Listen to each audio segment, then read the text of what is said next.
potential for this illness exists in all people, and under the right circumstances, any man or woman would be driven like him to the other side. The other side perhaps may not be the best way to phrase it. After all, there is no wall between here and there. It lies on the borders where reality and unreality intersect. It is a place both close and distant.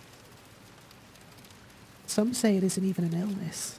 I cannot agree with them. I'm a doctor, not a philosopher, or even a psychiatrist, unlike the director. But sometimes I have to ask myself this question. Is it true that to us his imaginings are nothing but the inventions of a busy mind? But to him, there simply is no other reality. Furthermore, he's happy there. So why, I ask myself, why in the name of healing him must we drag him painfully into the world of our own reality?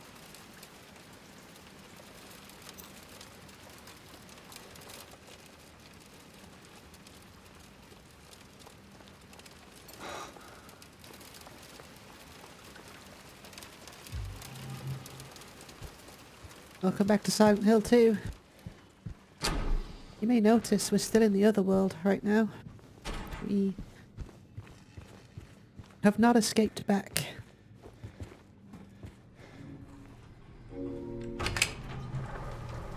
And it is absolutely pissing it down out here.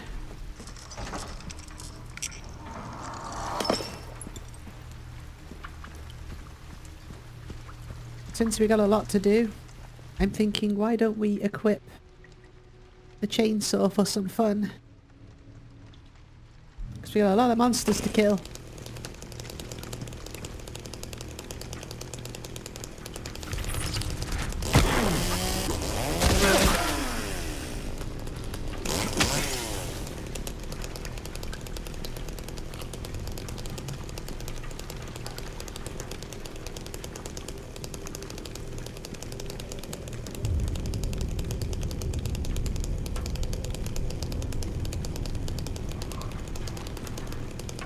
One thing I forgot to mention during my playthrough of this game is that they have absolutely nailed the atmosphere of this game. Absolutely nailed it.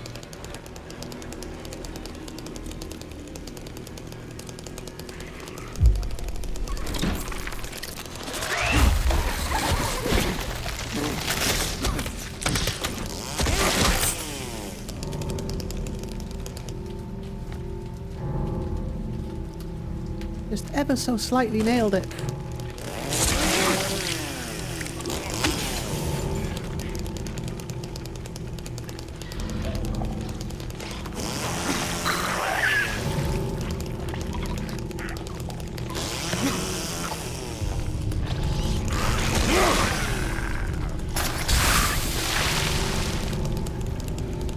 Just gotta remember where to go.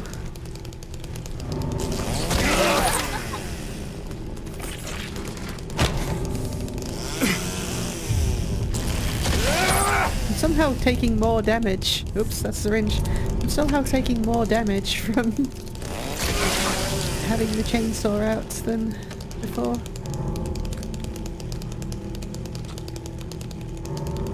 Gotta collect all this ammo. I don't want to run out.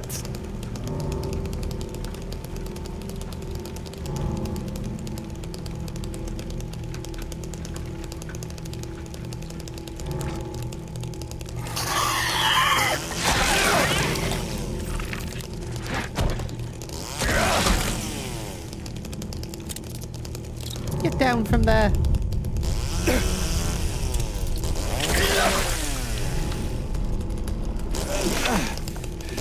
Can you cut through concrete with a chainsaw? Maybe.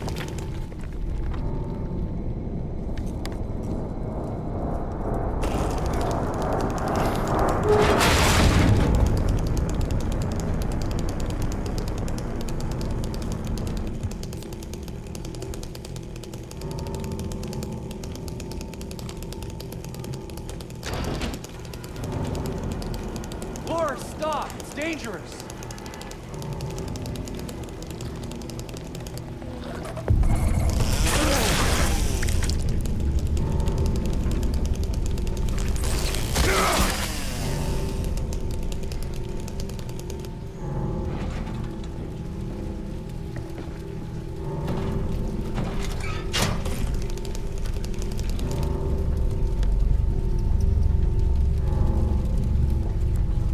really gotta make sure I'm not missing anything.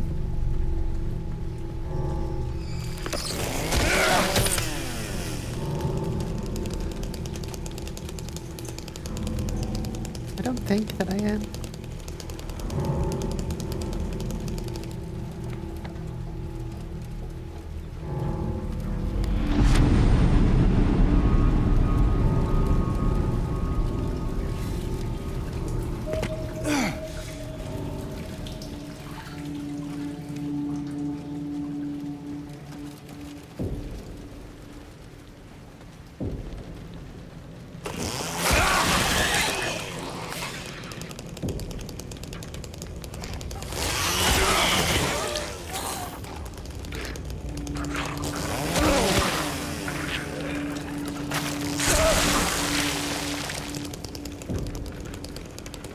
Kind of got to get through this area, I think. I remember from my first playthrough it was quite linear, was it not?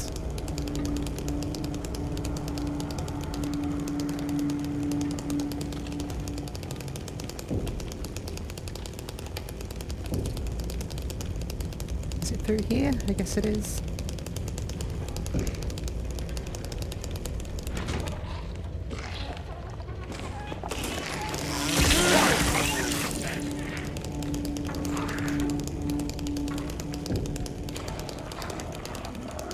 You okay?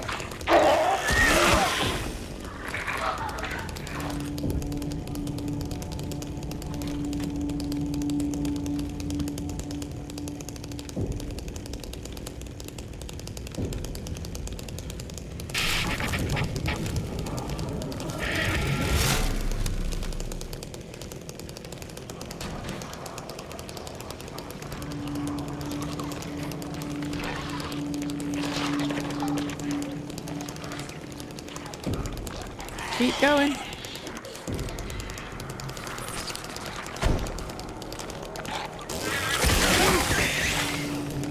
Keep going.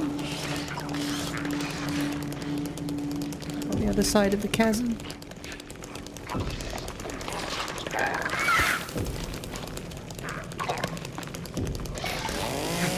Fine. Fine.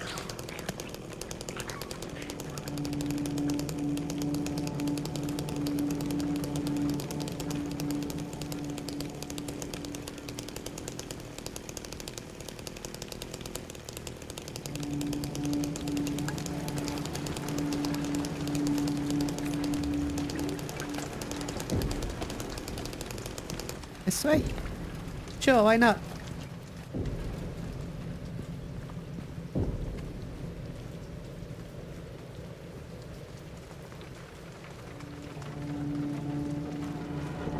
Laura, please, wait! Oh yeah, we got the under the great peeps, haven't we? The Mandarin enemies. We definitely won't be seeing any more of these. Definitely won't be. Laura? Cheryl! Where did she go? Reminds me, I need to play Shattered Memories, don't I, on the channel? Press X to Cheryl. He who is not bold enough to be stared at from across the abyss is not bold enough to stare it into himself. The truth can only be learned by marching forward. Follow the map. There's a letter and a wrench. So this is a reinterpretation of the famous Nietzsche quote. Hence why I was talking about nihilism a while ago. We're about to talk about nihilism a lot more too. The truth can only be learned from marching forward. True that. This all seems a little on the nose at this point, really. It's not always subtle. James now is going to have to go really deep into his unconscious mind. He has to go there if he wants to finally reconcile all of these feelings. James would be in this really dark place right now, seeing Maria get killed right in front of him, and now his unconscious is showing him where he needs to go next. Saying that he needs to go deeper, he needs to go into the abyss. And this is either going to destroy him, or he will destroy it. It's pretty sophisticated storytelling. There's a lot of abstract meaning behind it and some practical advice about where to go next.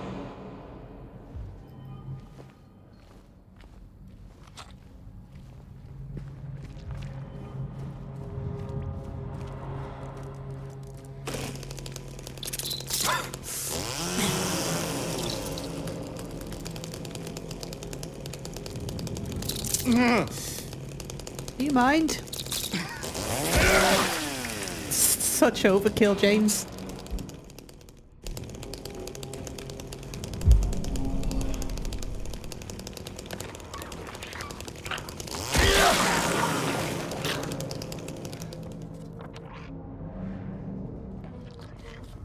Happy burger.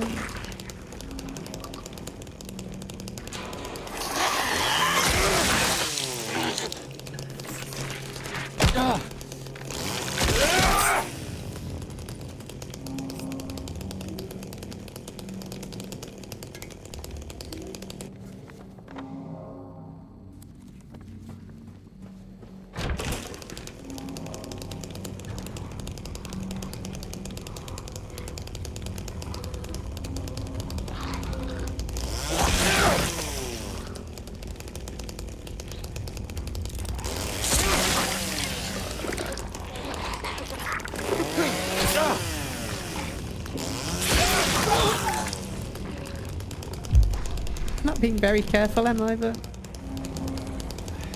where am I? Happy burger.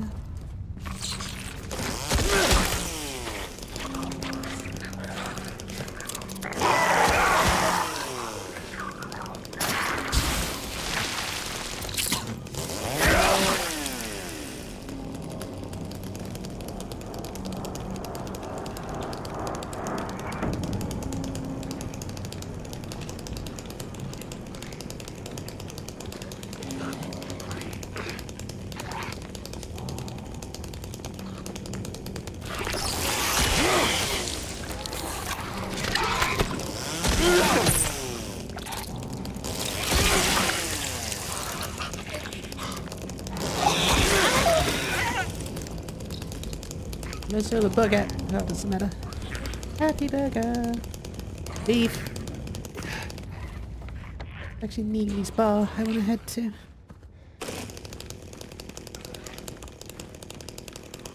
I think.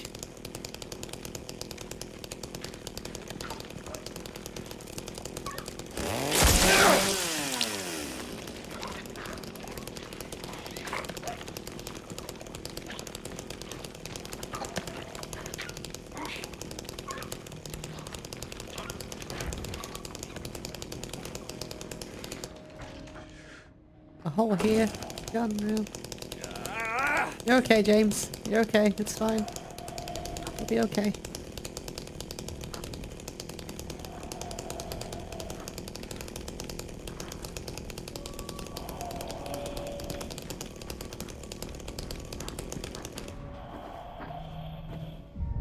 Got an original Silent Hill 2 map.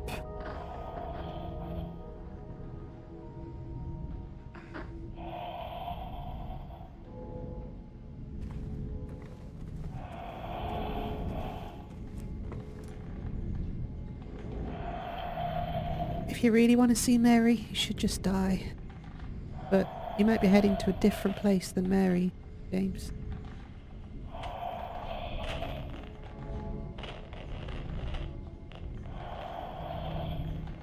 Should you kill yourself or not? We asked this question in the second episode of the game. True nihilism is the acceptance that nothing matters. A nihilist might tell you that this is the only real truth. If you zoom in or out enough, fundamentally, everything is and was pointless. Nothing is unique. You don't control your emotions. Life has no intrinsic value, and it's an absurdity to try and give life meaning. But that's not the point. The meaning of life can actually be pretty obvious if you add an optimistic lens to nihilism. The point of life is to create your meaning, to find it for yourself, to deal with your deterministic fate. That's what all religions and philosophies and Final Fantasy has been about since the dawn of time. It's also the kind of stuff that's kept me awake for so many sleepless nights. This feeling of wanting to die, it's not about wanting oblivion. It's about performing a spiritual sacrifice on your current self to pave the way for something new. Wanting to die is paradoxically hopeful. It's the hope that there is something better on the other side. It's a calling out for growth, to overcome, to ascend. The challenge is how you channel that. This is what James is struggling with. He wants to overcome, he's channeling it into suicide. So it begs the question, should you kill yourself or not? It depends on your reading of Silent Hill 2. And over the years I've come to change my mind about what I think is the most thematically resonant ending to the game. I used to think that the in-water ending was the most thematically resonant ending to Silent Hill 2, that it was the one that fit in best with the themes, but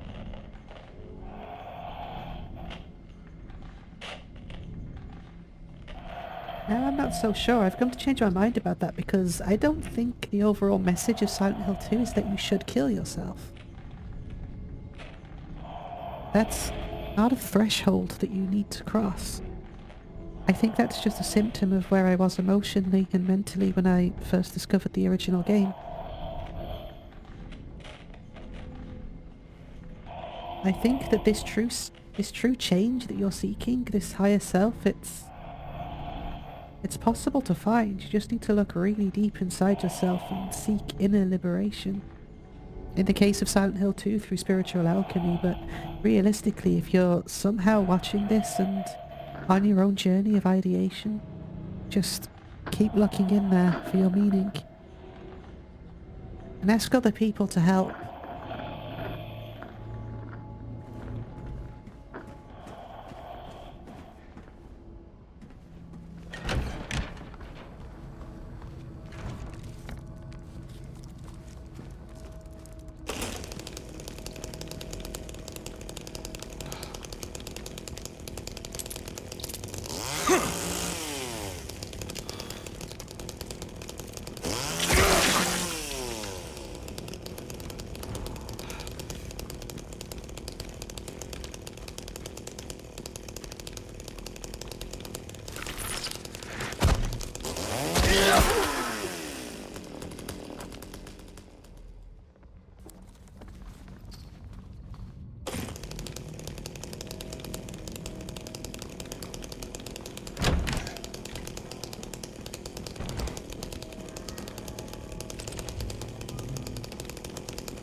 Come back.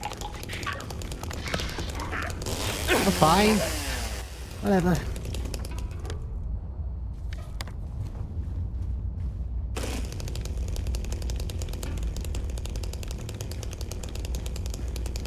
Where did that mannequin monster hide?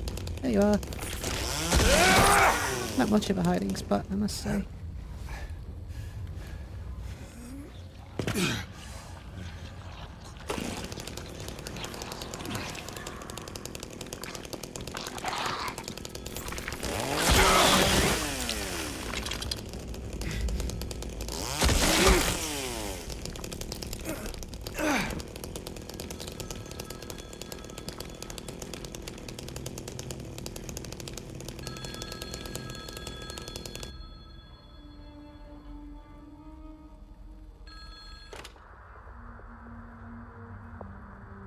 Hello?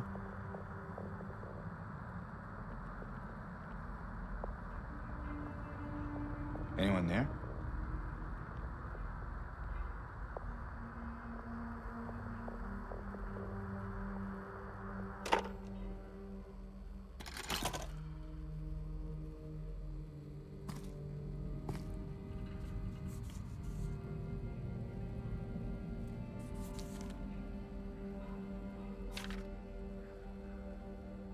Or perhaps you're a fool. The truth usually betrays people. You should know. The key is in the park at the feet of the praying woman. The wrench will open the gate. The key will let loose the abyss. James is trying to convince himself that he doesn't need to go to the abyss or learn the truth about himself because that's hard and scary. And generally, people think that they are happier living in ignorance of their true selves, which causes a lot of dissonance in the spirit that leads to anxiety or worse. To quote our boy Carl Jung, there's no coming to consciousness without pain. People will do anything, no matter how absurd, in order to avoid facing their own soul. One does not become enlightened by imagining figures of light, but by making the darkness conscious. We're going to collect the key that lets loose the abyss.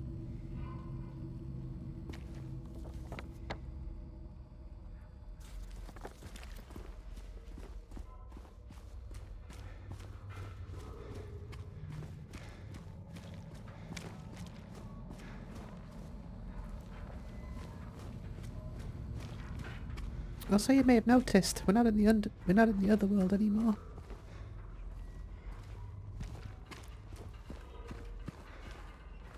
What are you looking at? Oh, there is something in there.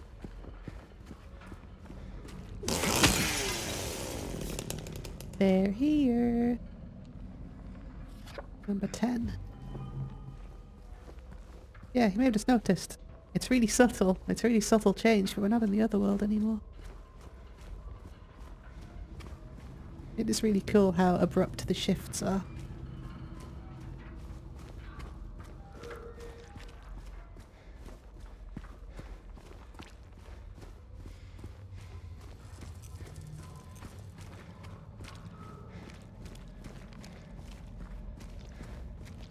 Not in the other world, it's just night time. James spends about a day in Silent Hill. And I just love how quiet it goes.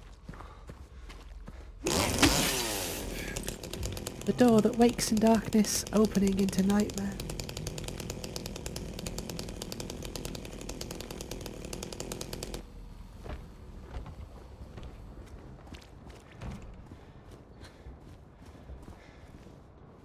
So many subtle little spooks, little breathing sound.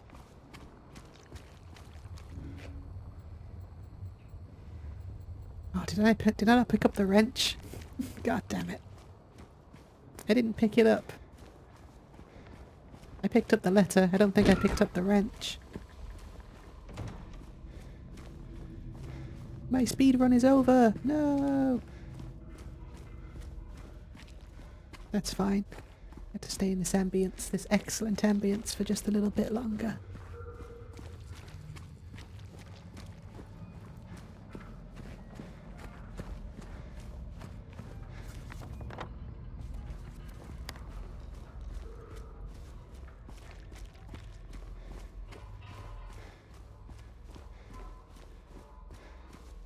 Yeah, I didn't pick it up. God damn it.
Just keep running. They only appear in this part of the game, right? So just keep running. We'll be okay.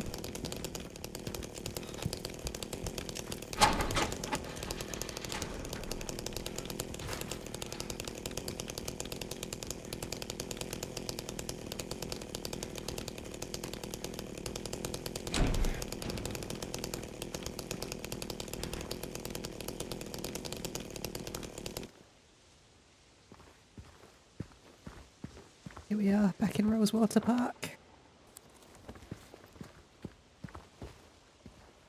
Where we get a new cutscene added purely to the remake. A much needed cutscene, I feel.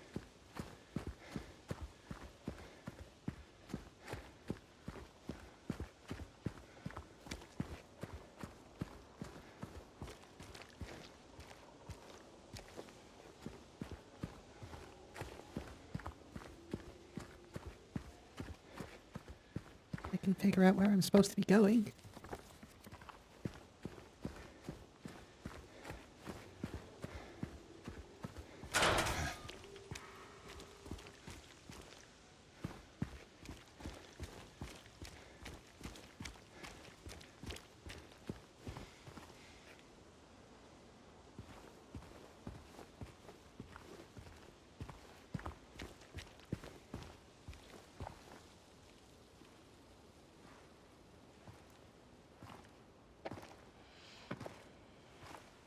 Hey.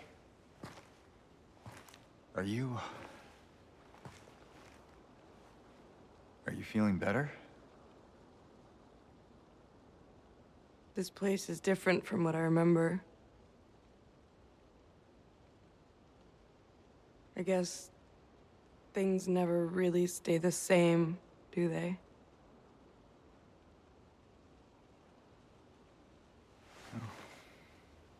I guess not.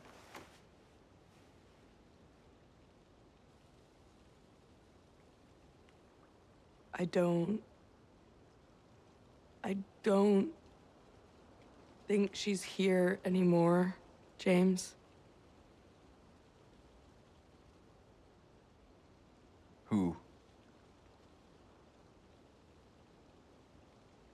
My mama?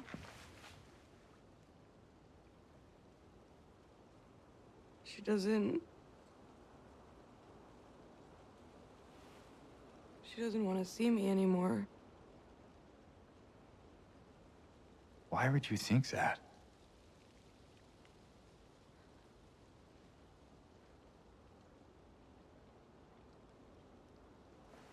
Anyway, I'm happy to see you. Happy to see me? Alive, I mean. Oh. Yeah.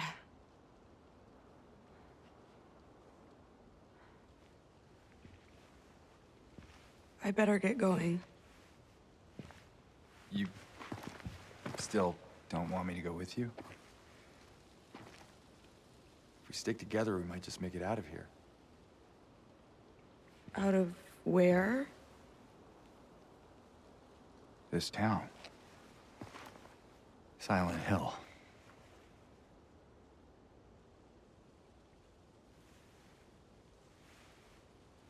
No, it's fine. Okay.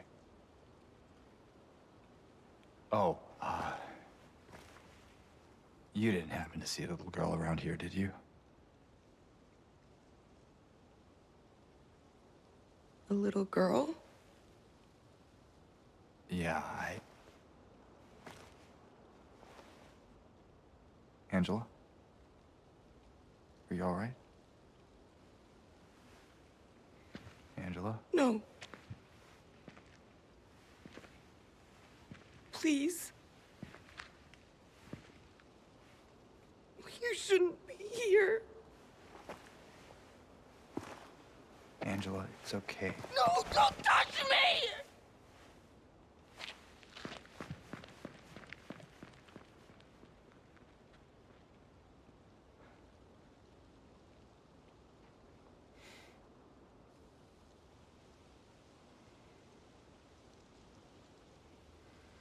The new portrayal of Angela in the remake is heartbreaking.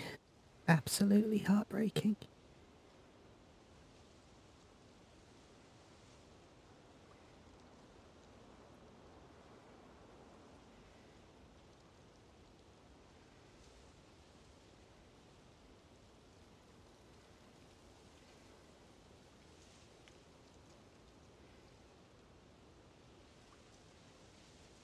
Every time she's on screen, my heart breaks.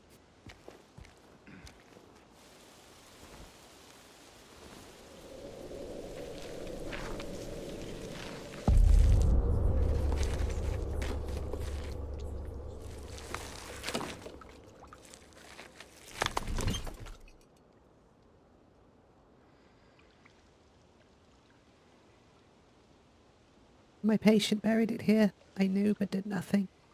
It made me uneasy to have such a thing near. I wasn't looking for the truth, I was looking for tranquility. I also saw that thing. I fled, but the old society was sealed. No one dares approach that place. Now I offer you the key. You do not wish to stop James. I pray the Lord to have mercy on your eternal soul. The letters are now directly addressing him. In case you needed more clues.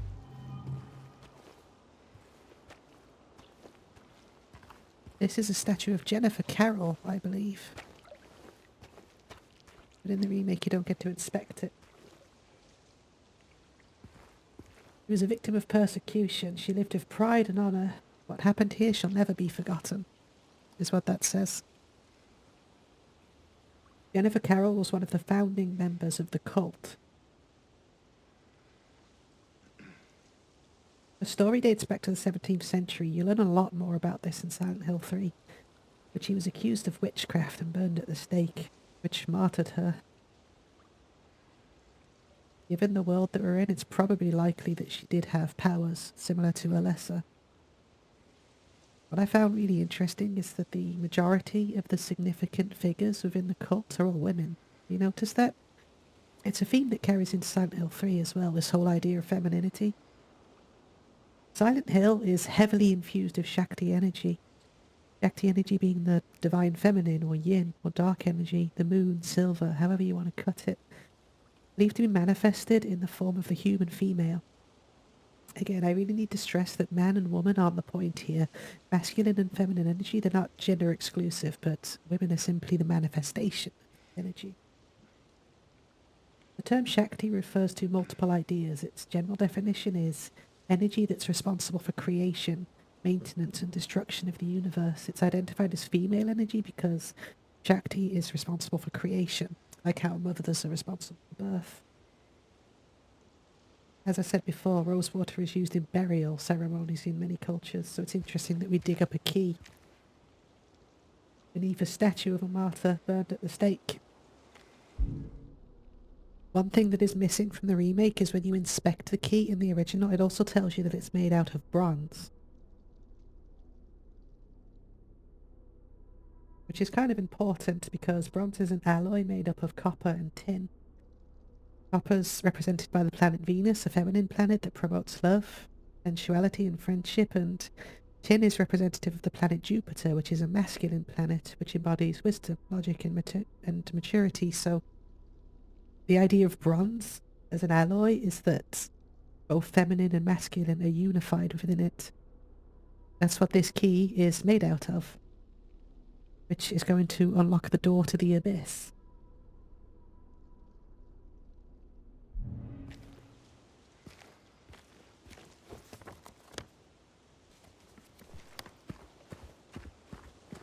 There's a lot of layers to this game.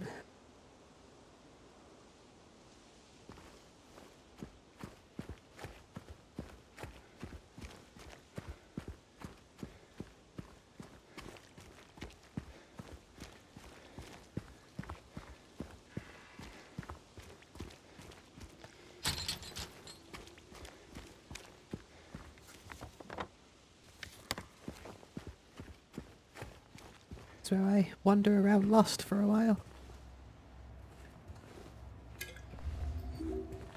Toilet juice.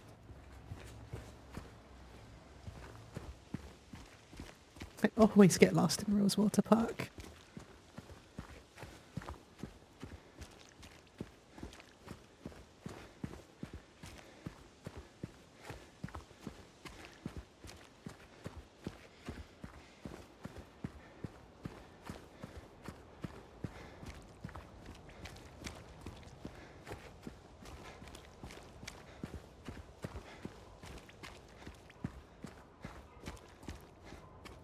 Now we're experiencing some advanced darkness, aren't we?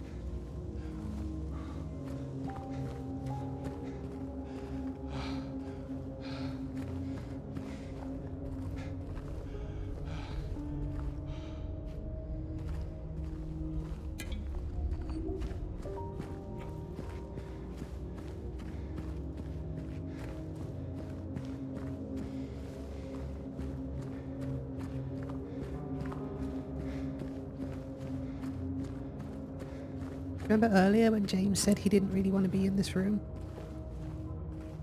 106.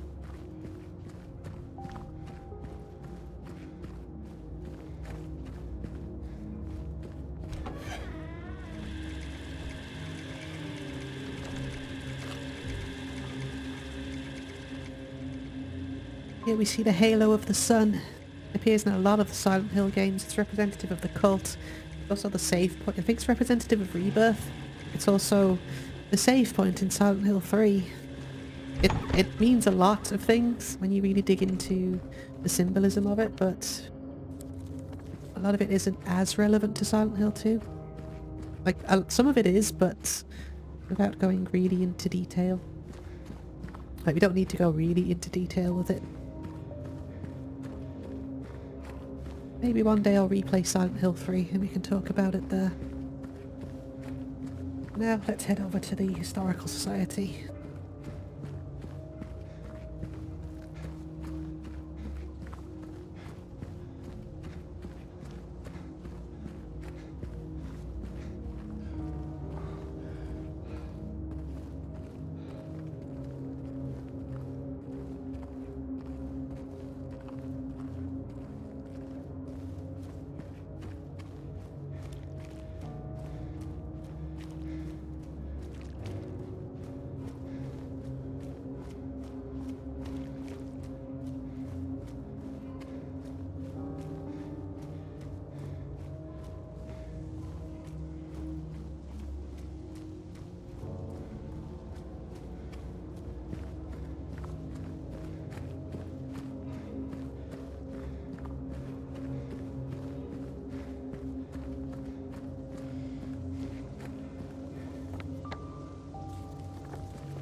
Quite like how it gives you a bit of quiet time as we head into the abyss. It really helps with the atmosphere, you know. It also helps with the storytelling. Just that feeling of isolation, you know. Before we carry on and delve really deep into James's unconscious mind.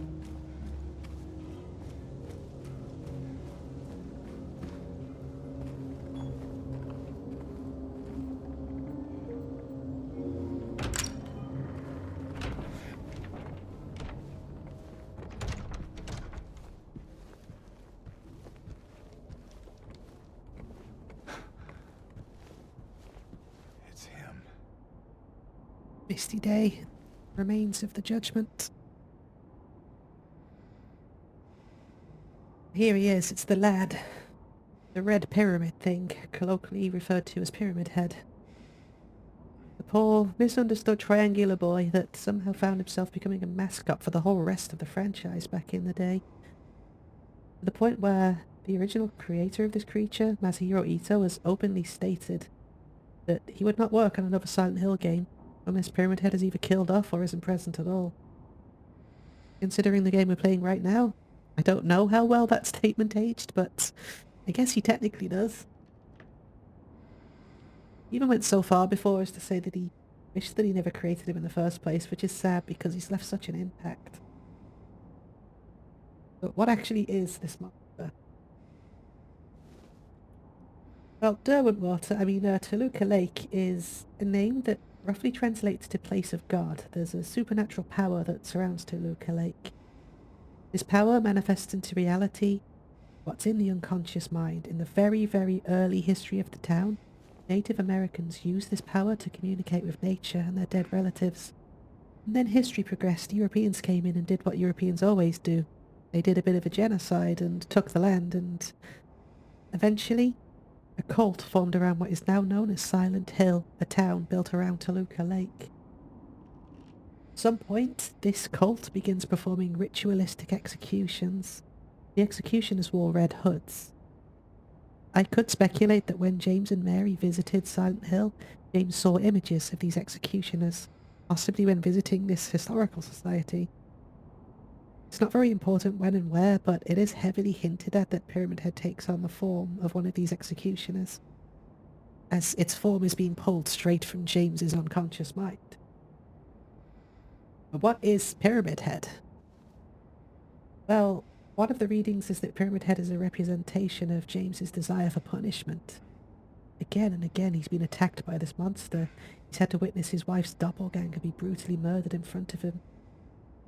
At this point in the story, though, James isn't really getting it. He doesn't yet understand what Pyramid Head is, and what his unconscious mind is trying to tell him, what it's trying to force him to understand and reckon with.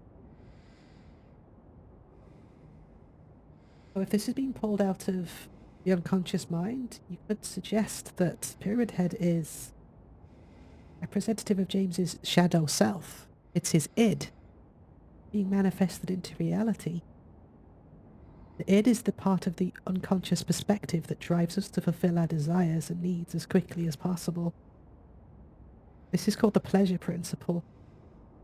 When you're hungry, you immediately eat. When you're thirsty, you immediately drink. But what happens if you desire things that you can't immediately satiate?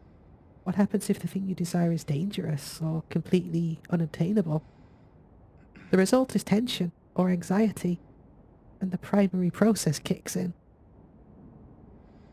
The primary process seeks to resolve the tension created by the pleasure principle. This is where mental imagery is built up around the things we desire through daydreaming, fantasizing, dreams. In extreme cases, it results in hallucination, delusions. James is being forced to confront this creature over and over again. He's being forced to confront the darkest aspect of himself, his shadow self. James has been suffering with the guilt of what he's done, but also a lot of repressed and unfulfilled sexual desire. His wife has been terminally ill for some time. After all, the desire for survival is one of the most powerful instincts that humans have. This is actually a masculine aspect of the self. Pyramid Head represents masculine desire that has gone unfulfilled. The tension is built up to the point of hallucination, and to relieve this tension, Pyramid Head is taking what it desires forcefully. But no matter how much his base desires are met, it's never going to be enough, because Pyramid Head is completely disconnected from its higher self. That's all represented in his design when you look at him. We're about to delve really deep into this. We're going to witness the total and complete dissolution of the self.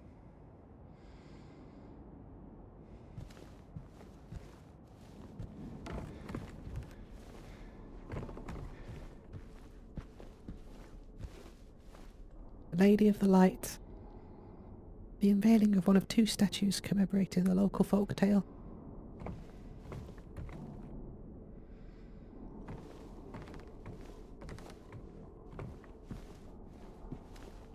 The little Baroness, the maiden voyage of 1916, tried to cross Toluca Lake and disappeared.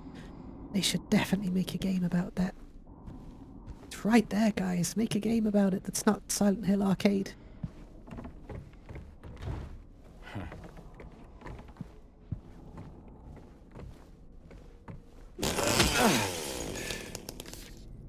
The new clock.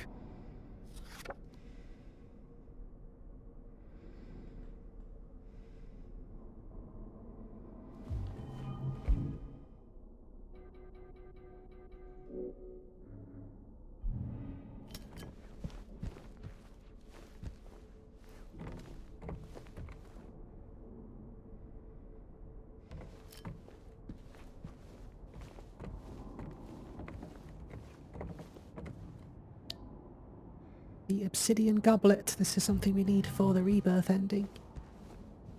That's a new Game Plus item. The Wiltsey coal mine. Rockhaven Hospital. And whatever the hell this is.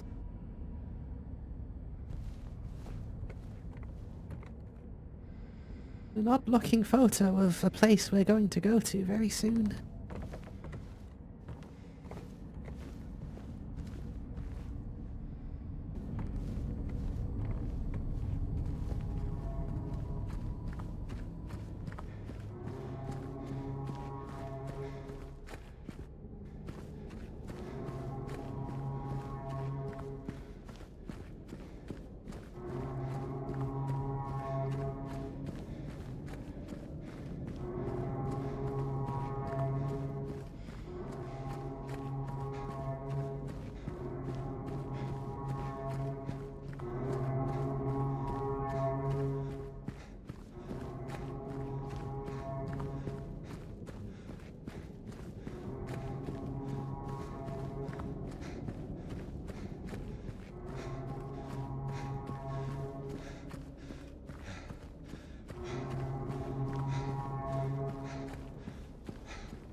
September 11th, 1820.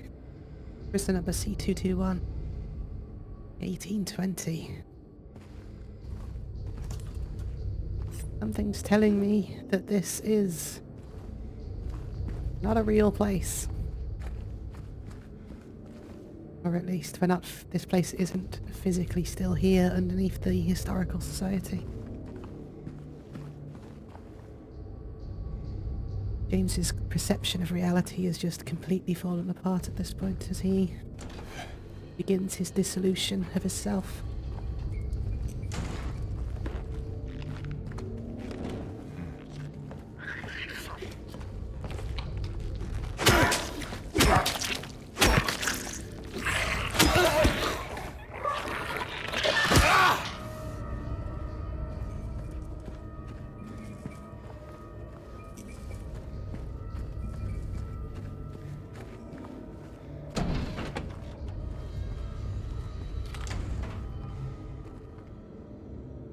Death by skewering. You get to choose your death as the last taste of freedom. Looks a lot like the lying figure too, doesn't it? And these are the executioners that I mentioned earlier. Built in 1862, the camp was used to house prisoners during the American Civil War. Converted into Toluca Prison in 1866.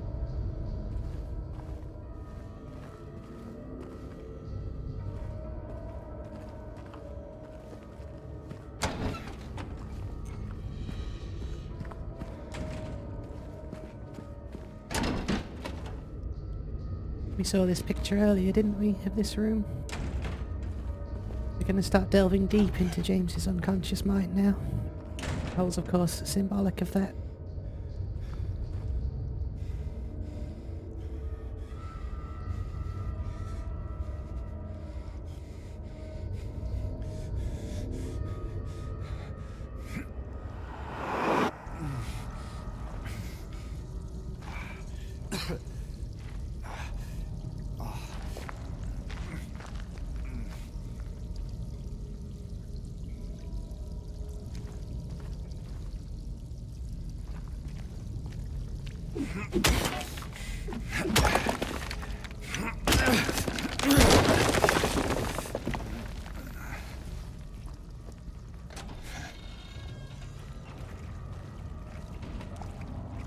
This is probably the most oppressive that the game gets, I think, in this prison section.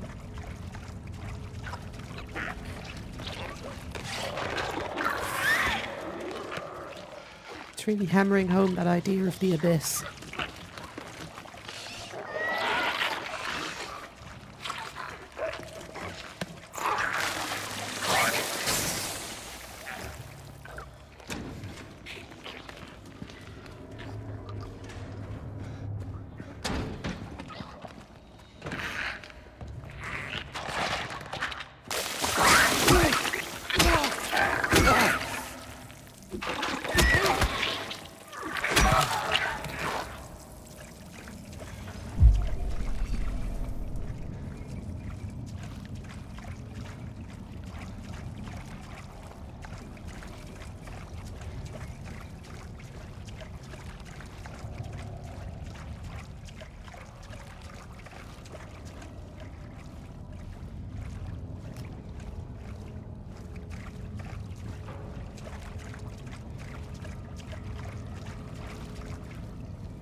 spiral writing key.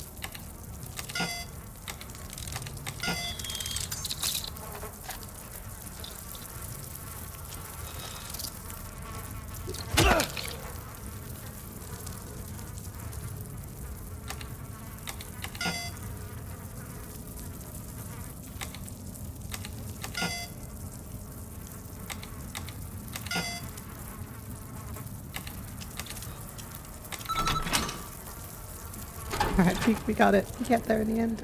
This is the spiral writing key. 'Tis doubt which leadeth thee to purgatory. You could say that what James is doing right now is spiraling too. We of course have the parallel hallway. We need to jump down even further.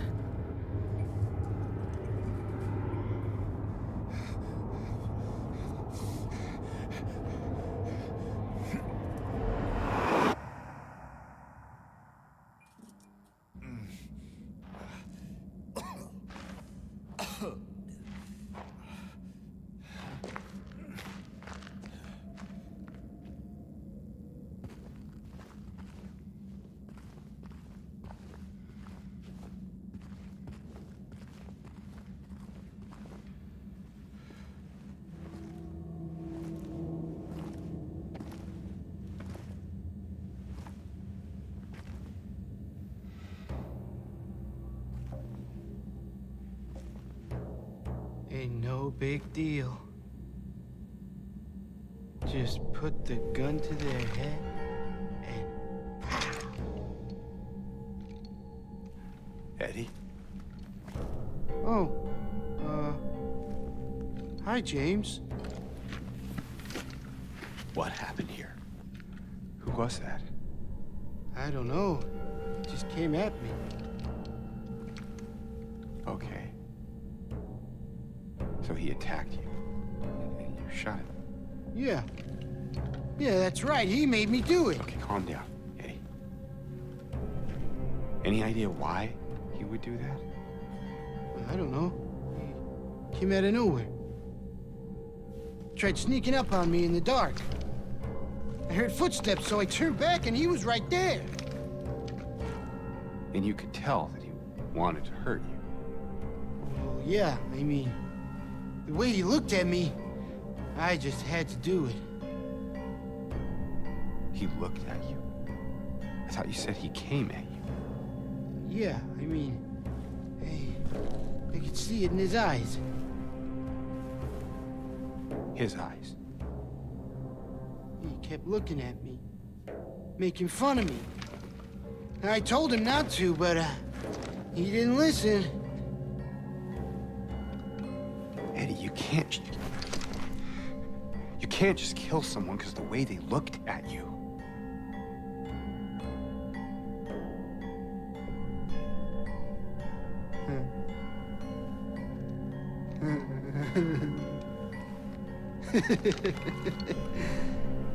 You should see your face, James. I was just joking. The guy was dead when I got here. I got you, didn't I? Well, anyway, I better get going. Wait. You're gonna go out there alone? Yeah.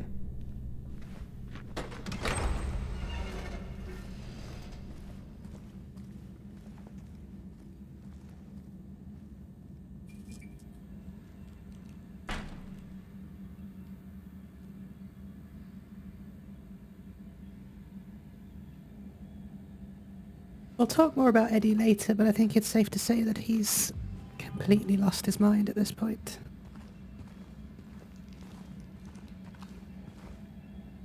Still looks like James.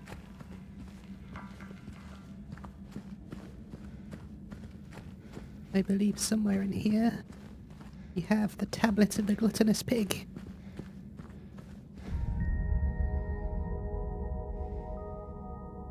So this is the gluttonous pig. It represents Eddie, of course, but there's also a depiction of the Mesoamerican god named this.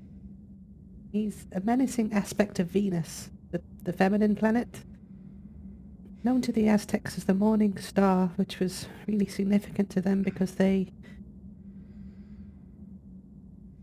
built their cities in accordance with the position of Venus in the sky. They believed him to be a harmful god.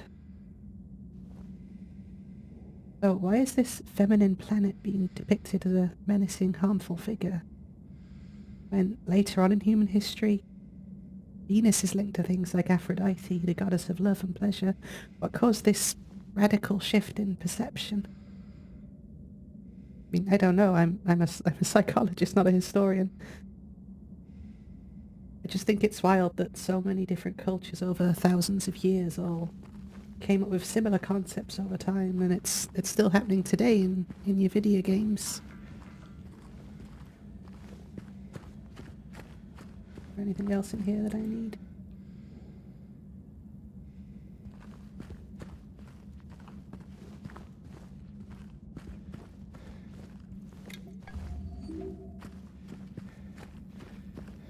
Considering the next two boss fights, I think I'm going to need a lot of healing items.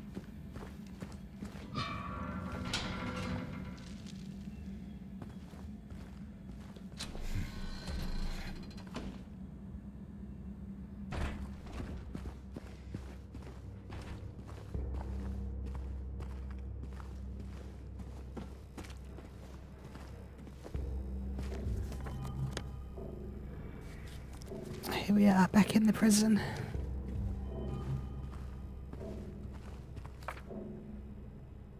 We still haven't found him.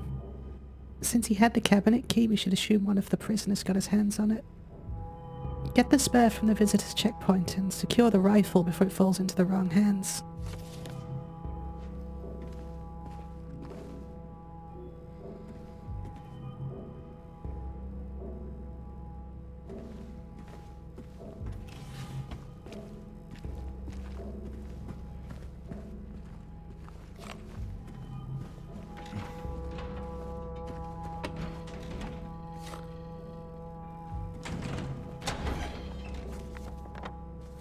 Let's head to the chapel first. I think we found a weight in the chapel, didn't we?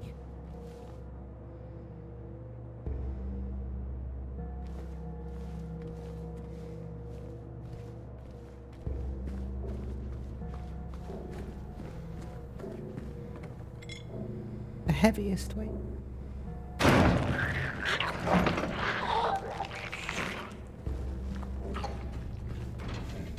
Pretty sure that jump scare got me last time too. The prisoners did not feel remorse. In fact, they did not feel themselves to be sinful at all. Even the simplest of them will try and shield themselves from the Lord's gaze with that little words they know.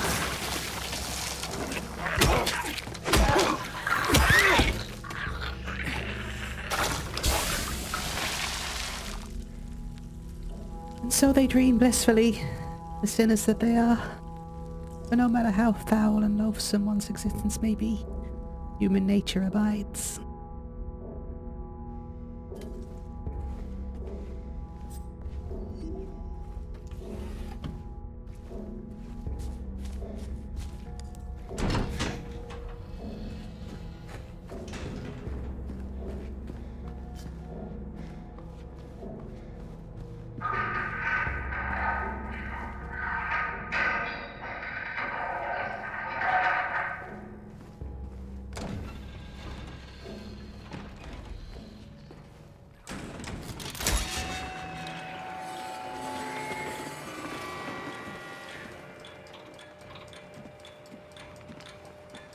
I remember this now.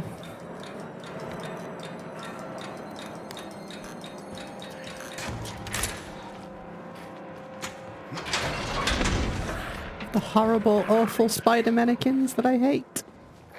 I need to figure out these lights. I think the lights are here just to draw them out, I think.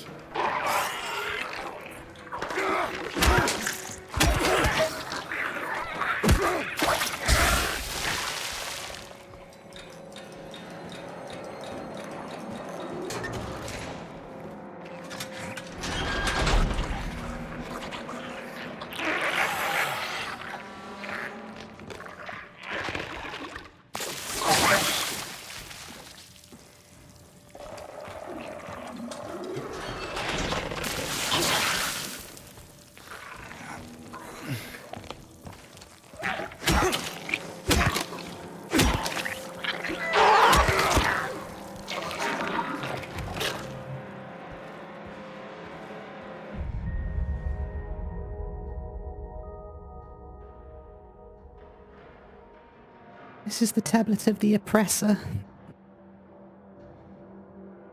This one represents James itself. It has two figures doing a thing. Looks a bit like what Pyramid Head was doing to the mannequins back in the apartment building. The one on the left is the Aztec god of sin. I think this one represents Maria, and the one on the right represents James.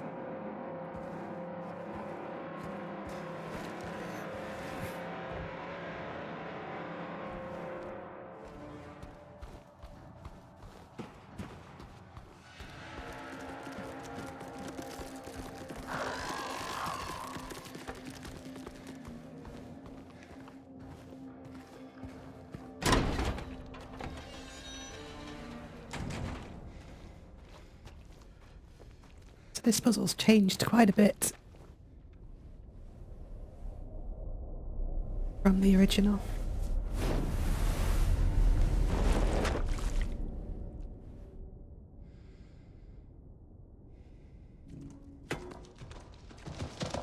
It still has the galloping sound around the outskirts though, which I've never been a fan of.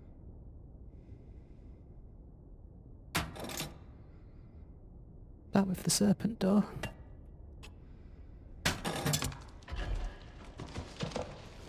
Of course, this is representative of the scales of justice, I imagine. We have the gallows here.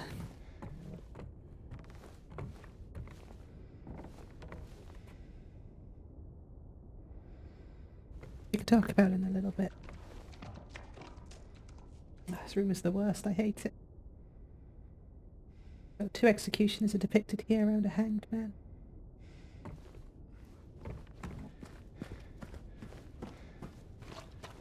Which may be a little bit of foreshadowing. For now though, the serpent door.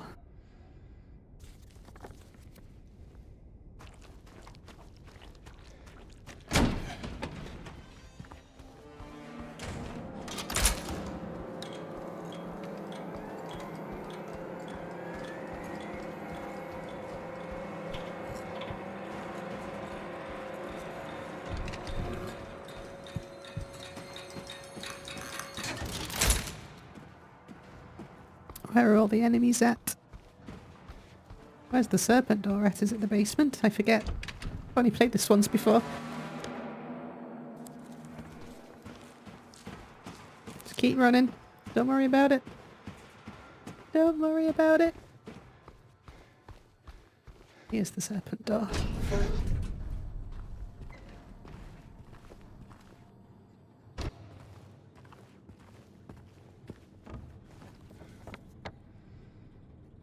Serpent section, death row.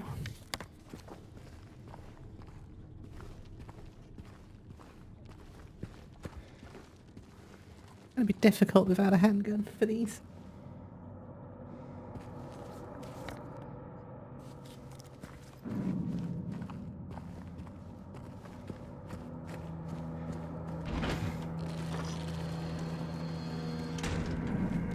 I can hear them, but I can't see them.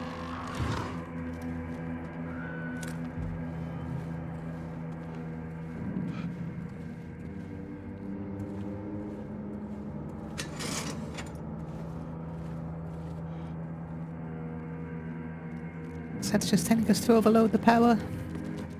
Oh, it's horrible, isn't it?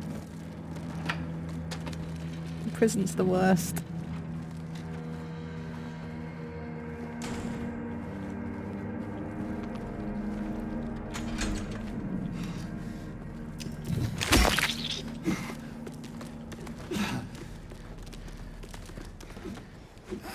Come on, James, hit it. Oh.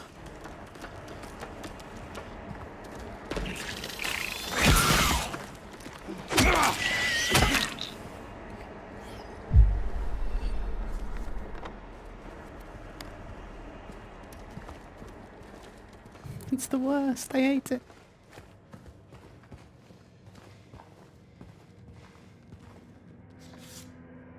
Family photo with the eyes scratched out. We'll be together soon. We'll explore all of this when we open the doors, I guess.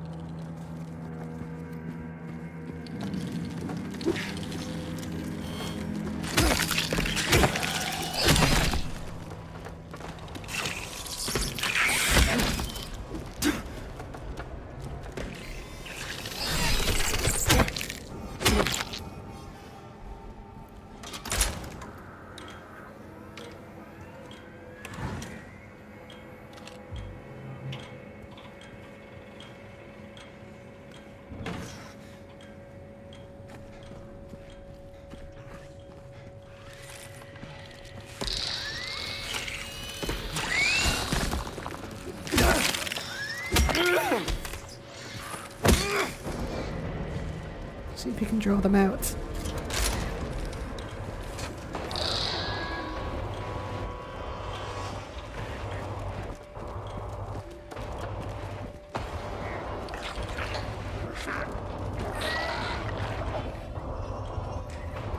Oh, the prison always gets to me. It always gets to me.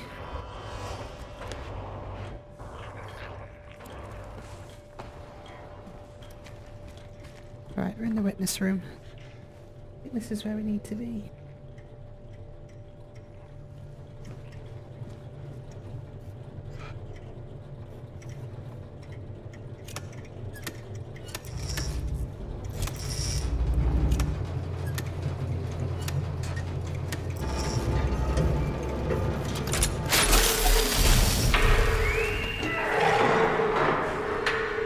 Here we go.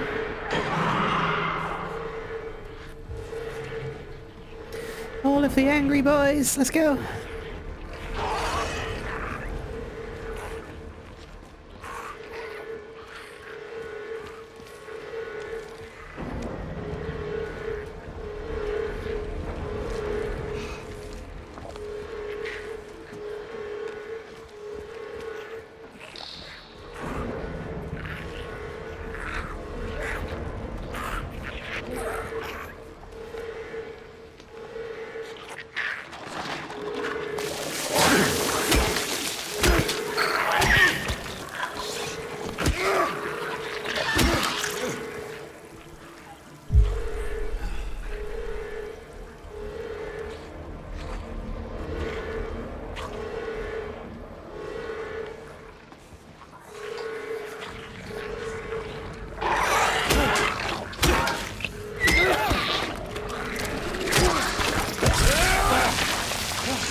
Don't remember there being a whole lot in the cells other than one of the photos.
4 months to go. 15.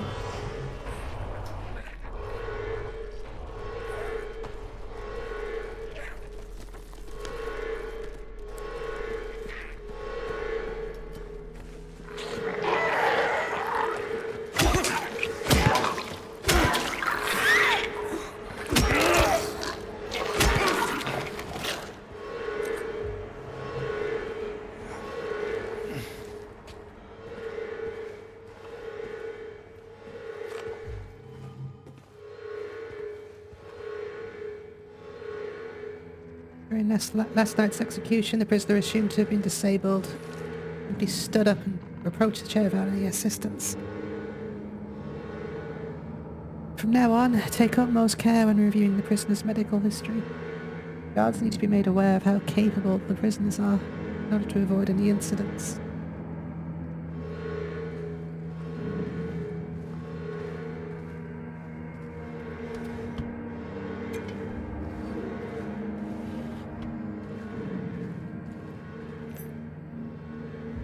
Armory key.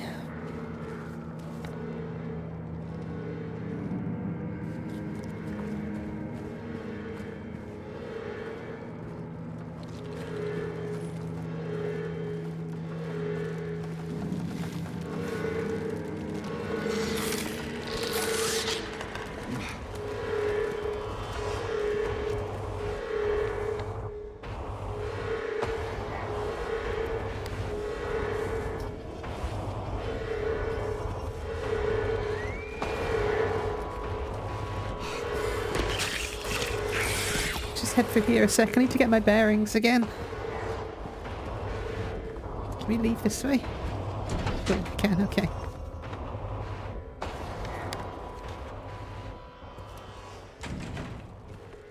Oh, it's tense, isn't it?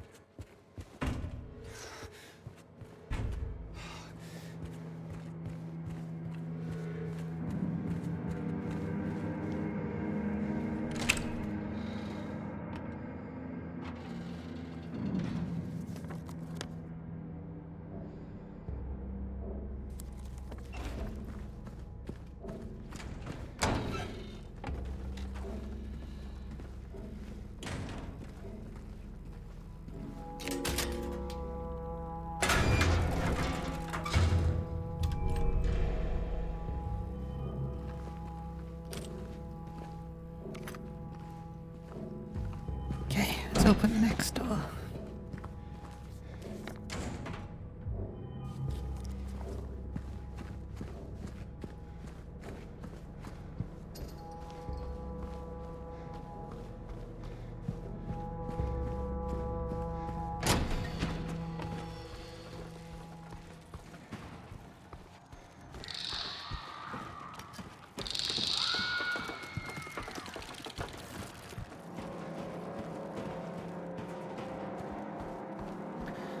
Probably best we just don't think about it.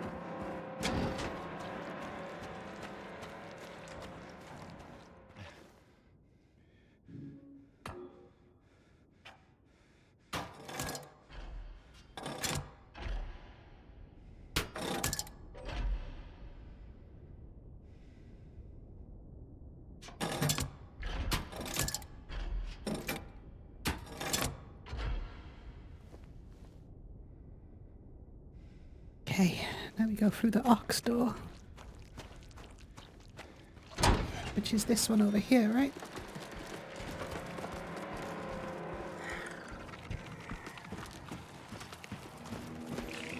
Nope.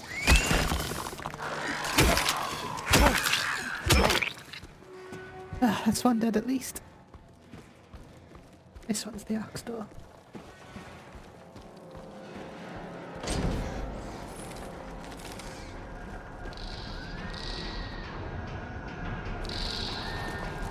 I remember there being so many enemies up here too.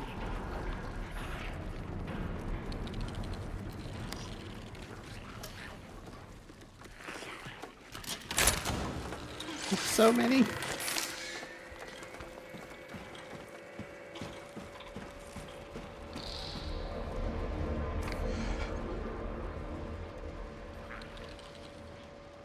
Never leave your post.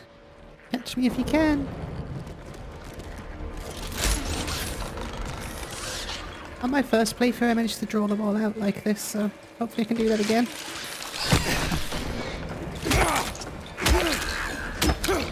Where'd they go?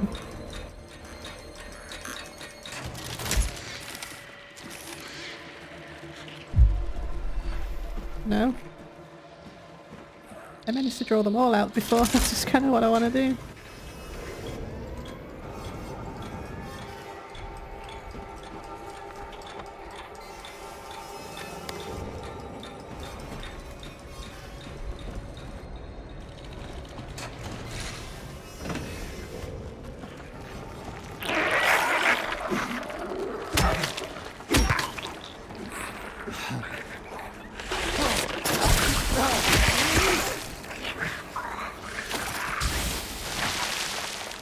Oh god, I'm so tense.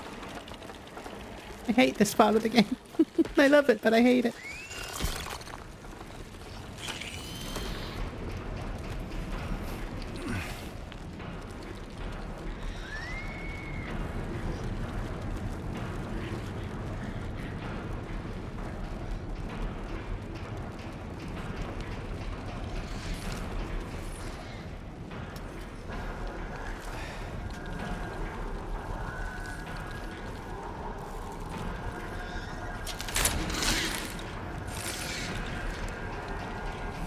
Come on, come out! Gotta keep moving.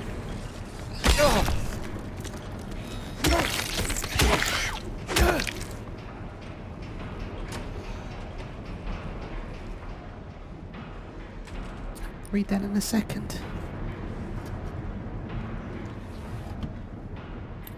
Cell block D.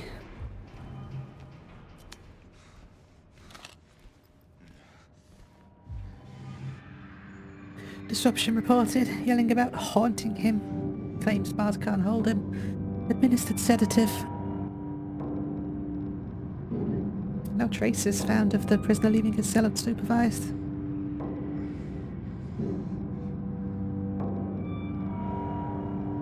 Don't hear bathroom door barred from inside. Don't hear anything from the other side.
Shiv key.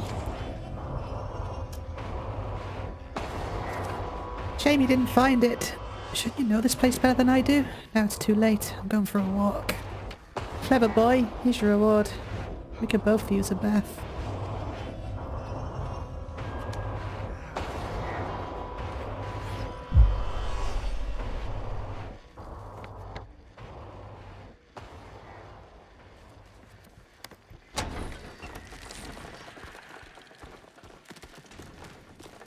So confusing too, the layout. I find the layout really confusing. Let's just get this over with. The shift key was here, I remember that much.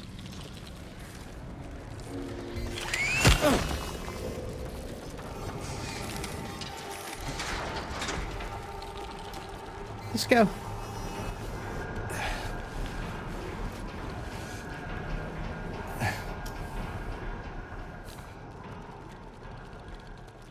He's coming, I know he is. The bars, the walls, they can't hold him. He'll get in. He'll get in. I still have time. I can make it almost through. But he's close. I can feel it. Coming to finish it. Let him come.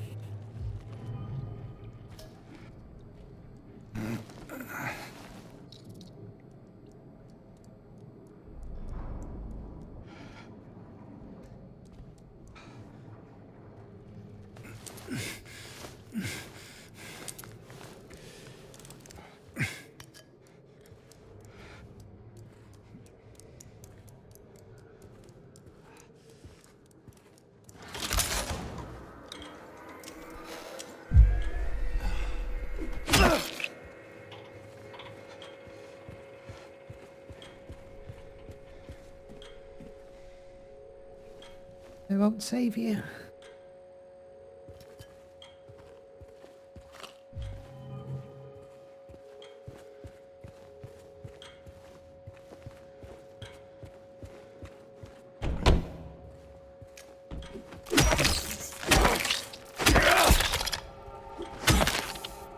That hum, the hum that the light makes is almost calming. Almost.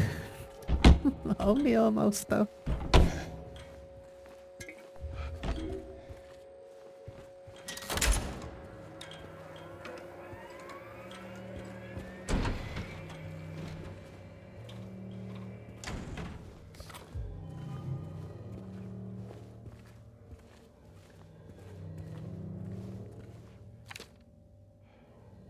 Told you, he didn't listen. It's here.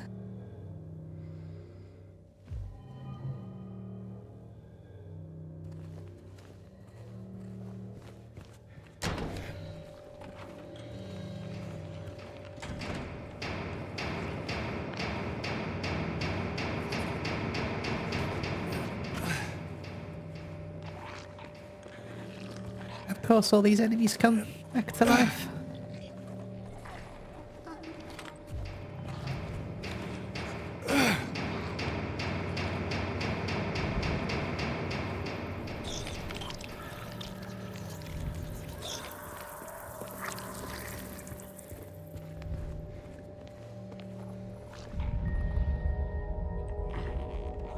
One's the goddess Mayahul, who is a personification of a plant they used to make an intoxicant. It's representative of Angela. It's called the Seductress.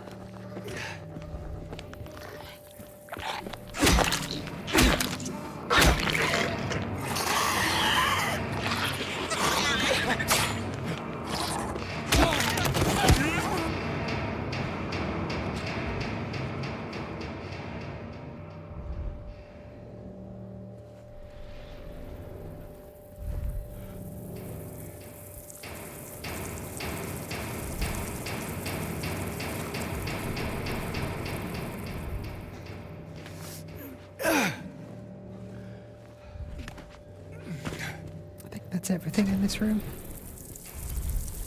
Stick our hand in another squidgy hole.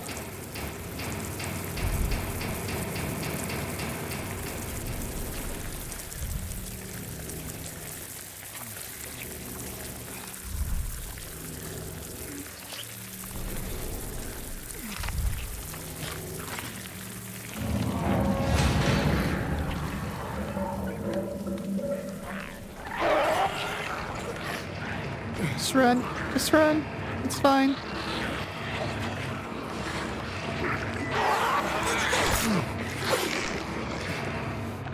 Just keep going.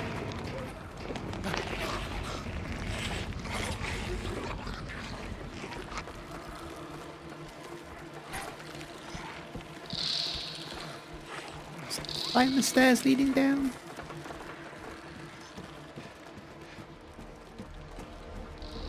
Unlock the door and we're good.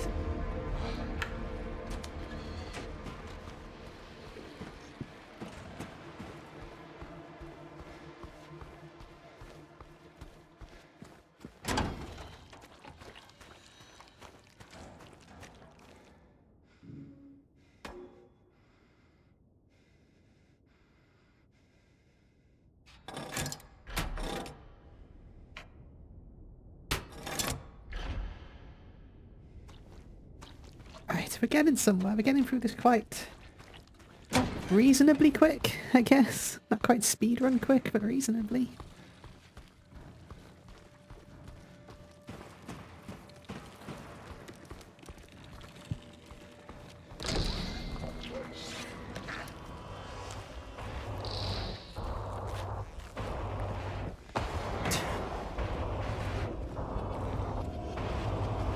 This is the bore section.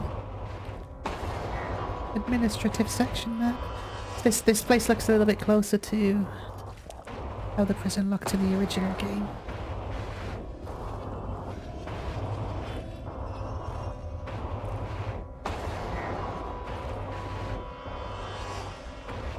Yeah, we get this evidence of an illness that's spread amongst all the prisoners.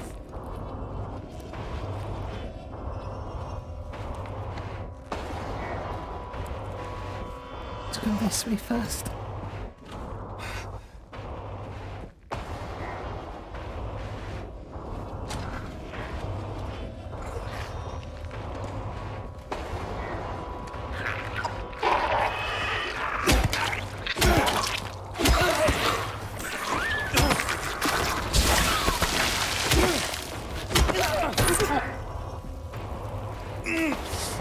Pick it up, James. Old man, always prepared.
Should have known he would have done that. What did that say? God thinks we're leopards. Leopards? Gods think we're lepers now. Don't know why, but they stay away. I don't complain. I like the little detail that that one was stuck on backwards.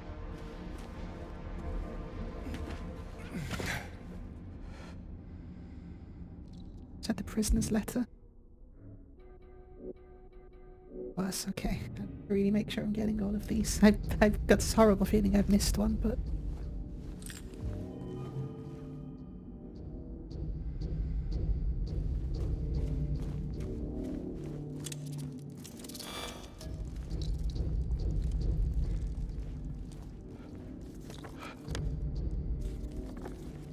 oh, I think this is where the toilet jump scare is, isn't it? That got me really good the first time. Because by this point in my first playthrough, I was I was about to have a heart attack. I'm not far off this one, to be honest.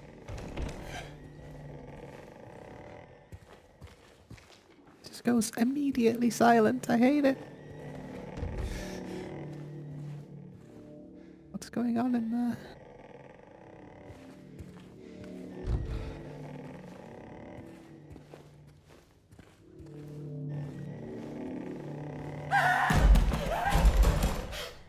I hate it so much. What happened in there? Oh, I hate it so much.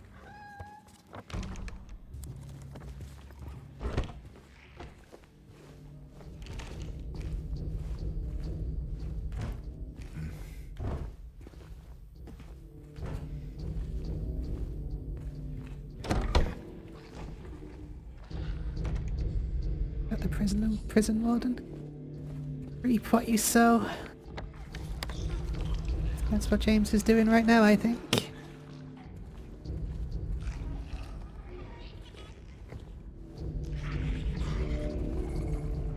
He locked himself in, took the key. None of the CO's got a spare, but I know there was one. He was going nuts over the disease.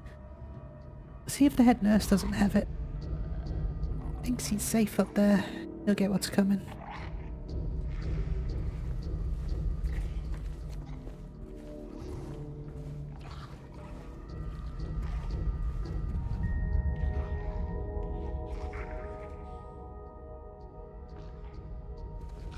To the infirmary.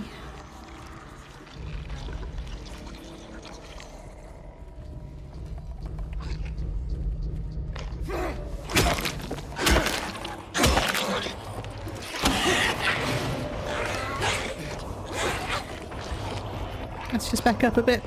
Make sure nothing sneaks up on me.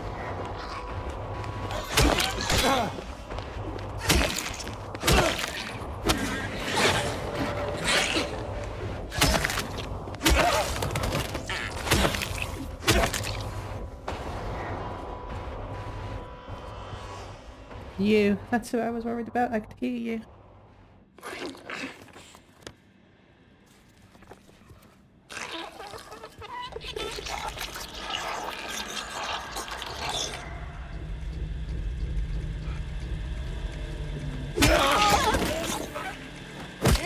Sneak attack. No. I thought you were dead. I thought you were dead. No. Thank goodness for ears.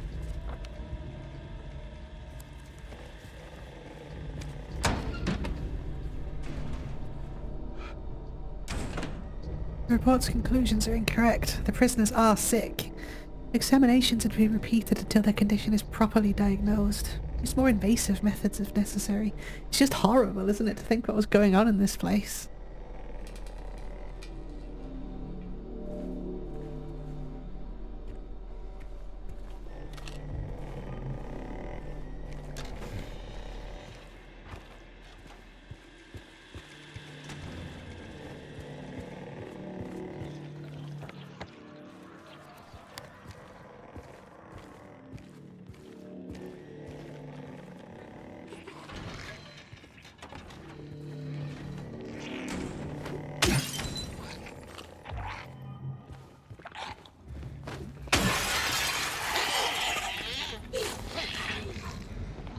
Come over here, please.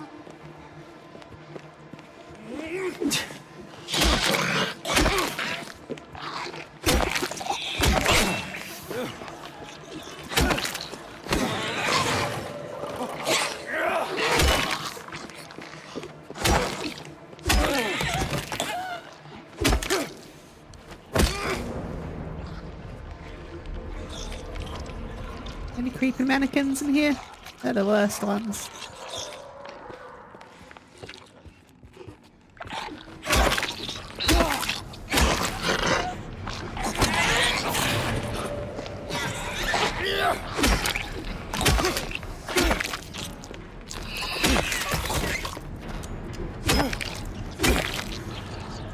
Anyone else? I can hear you.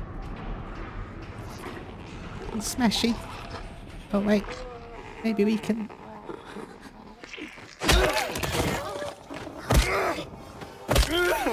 Oh, okay.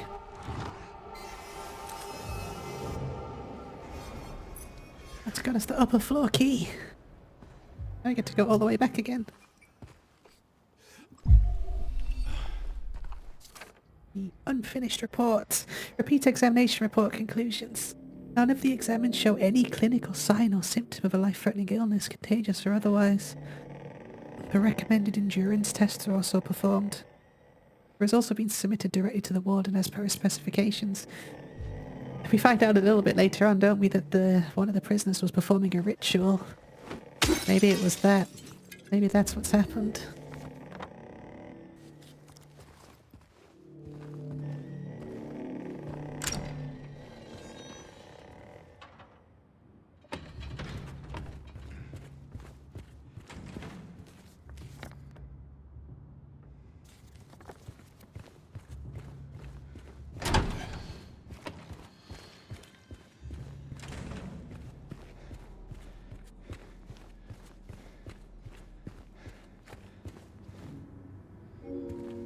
piecing together the story of this place a little bit, it seems like someone has escaped. Like, someone escaped.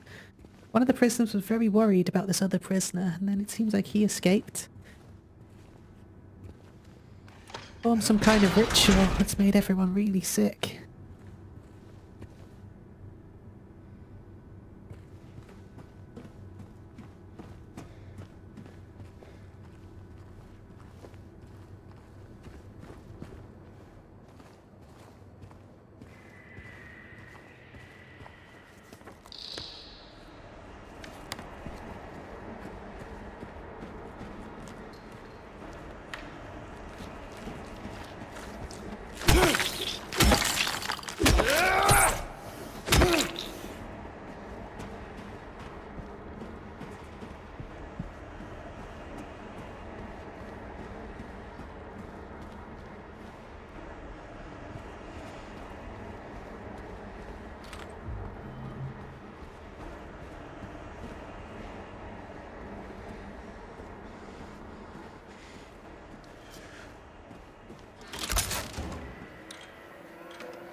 Ick.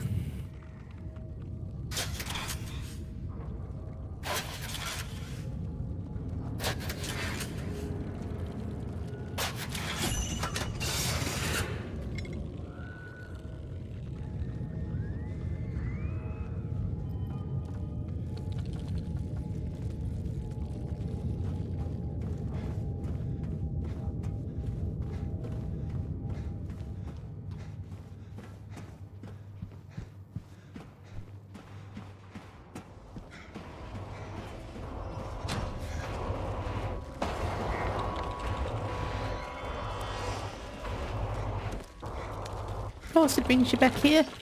My least favourite part of the whole prison.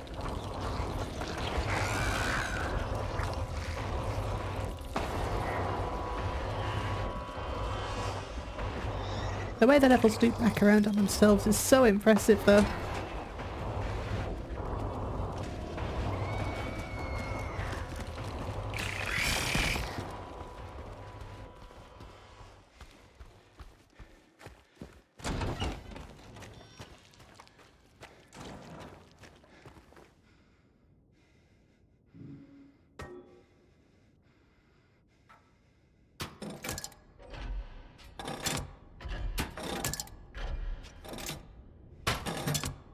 I remember that one from before. I don't remember where that dove door actually is, though.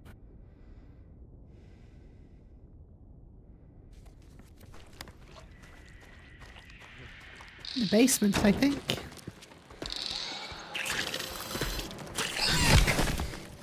Ah, too slow.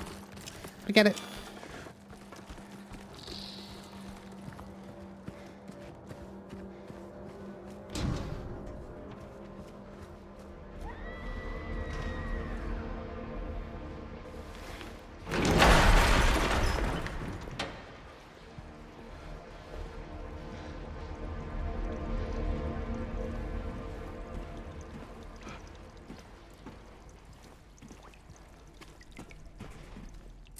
I remember there was very little actually down here.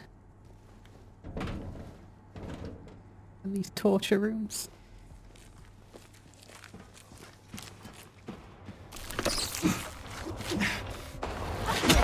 Stupid camera.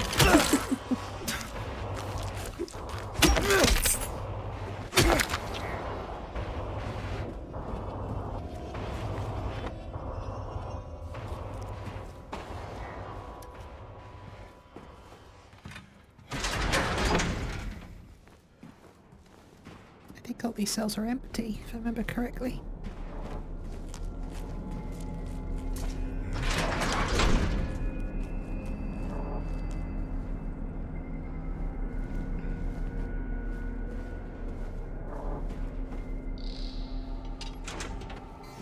That's the one we want to open.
Was it this ritual?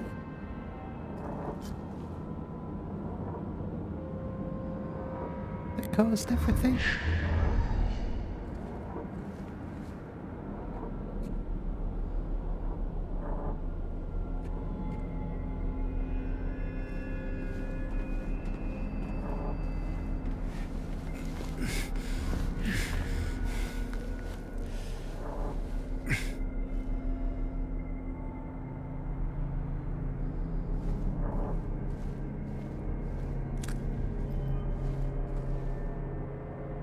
Due to recent acts of inmate violence, prisoner D239 has been transferred to solitary confinement F6.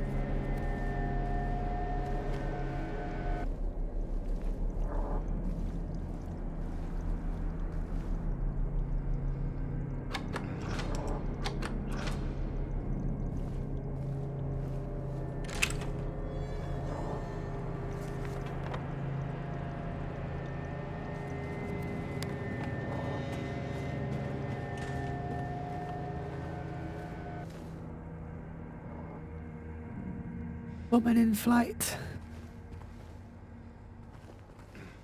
Whatever the hell this is. A mass burial. 436 people at a recital.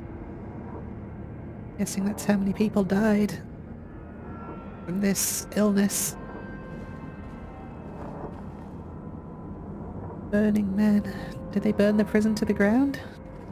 Is that what really happened to it?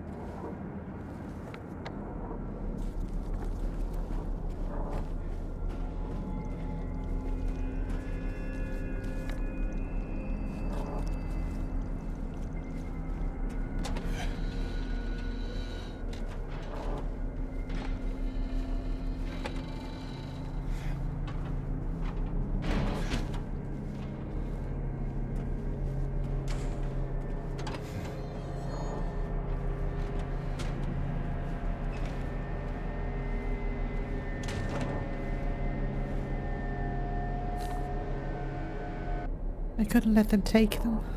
Let you take them, and now you're still there, aren't you? The lightest weight.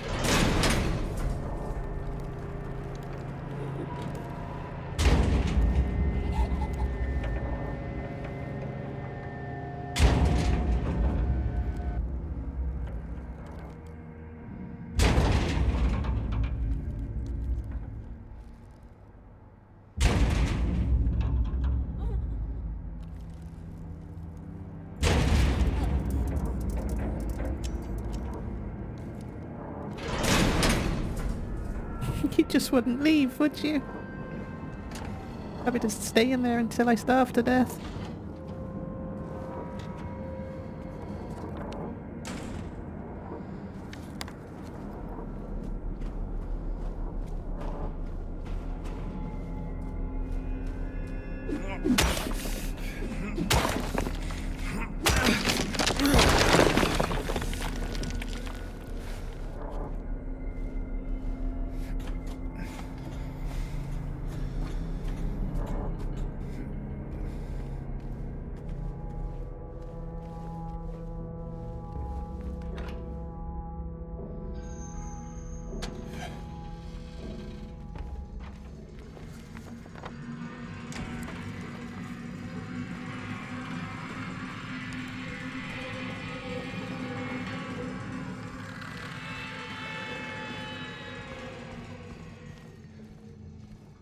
It's like the generator's gone off or something. Alright, time to balance the scales.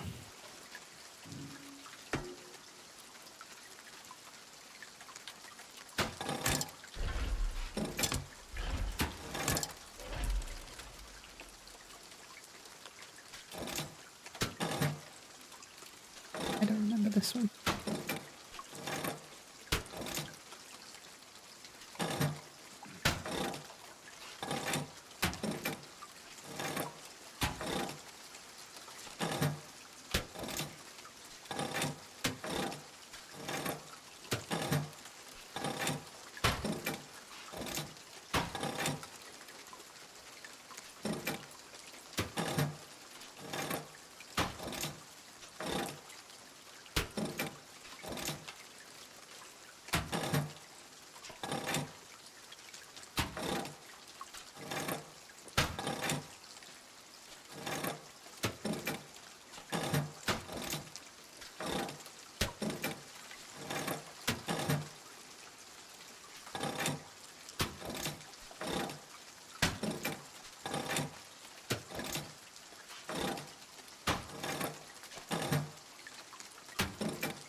Notice the game literally has marks on each plate that tells you where each one goes. I never noticed that before. I wonder if that's because it's on light puzzle difficulty. I wonder if that's because it's on light puzzle difficulty.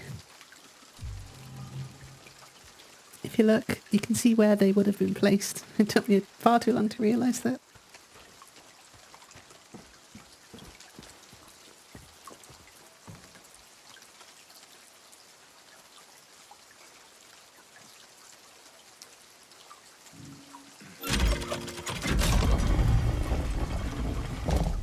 Time to find out who the innocent party is.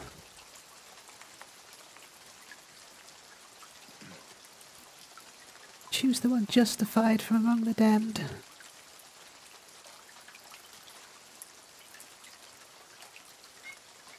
Put them all out for now.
So now we just need to find the innocent party.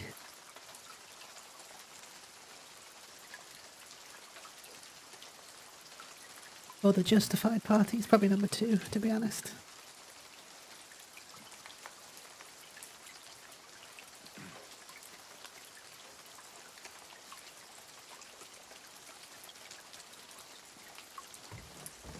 Number 2.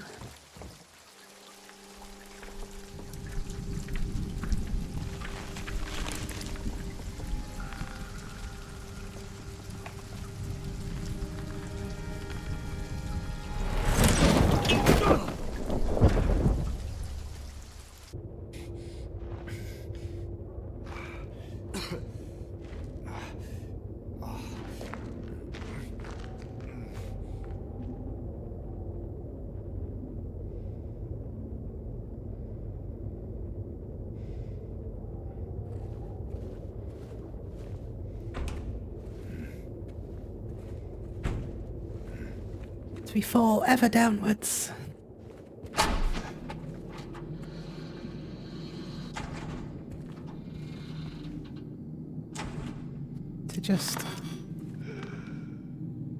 Into just this place. This horrible, horrific place.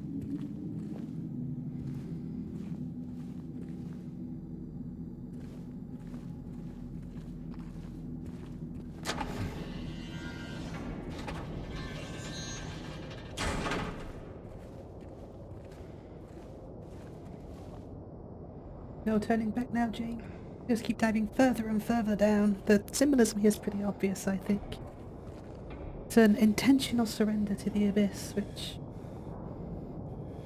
is what we kind of need James to be doing right now. Just surrendering himself to the abyss so he can learn what he's done.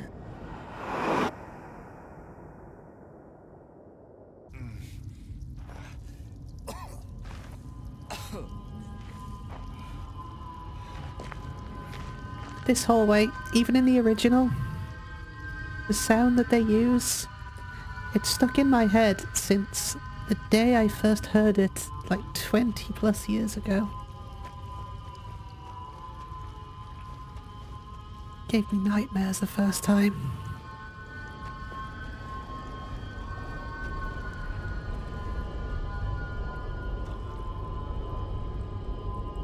Impossibly low.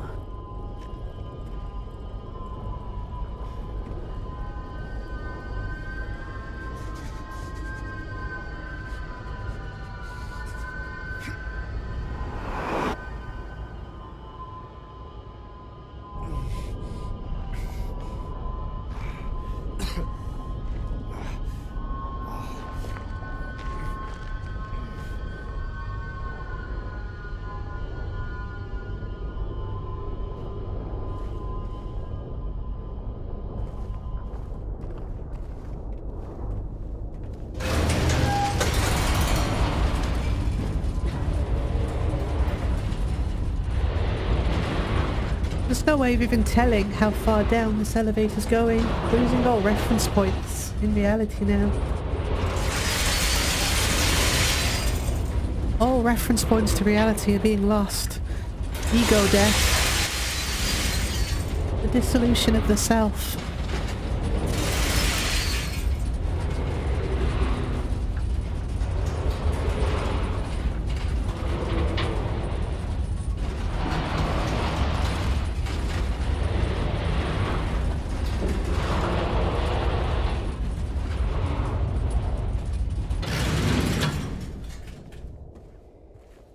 Brings us to the labyrinth.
Body of a man later identified as Thomas Orozco, lumberjack. Age 39, was discovered in the living room, lying face down. The probable cause of death was multiple stab wounds to the front of the neck and left side of the torso by a sharp-edged weapon. The estimated time of death was somewhere between 11 p.m. and 12:30 midnight. Due to signs of struggle in the room, a lack of a murder weapon, police are considering this a homicide and have opened a murder investigation.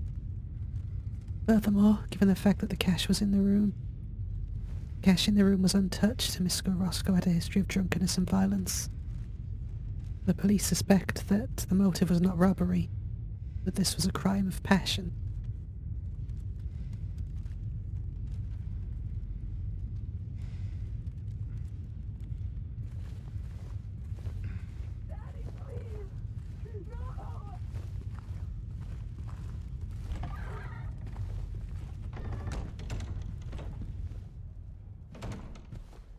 This scene may seem familiar to you. We last saw it in the apartments. I believe that this is the Orozco home. This time we're going through the other door, the darker door.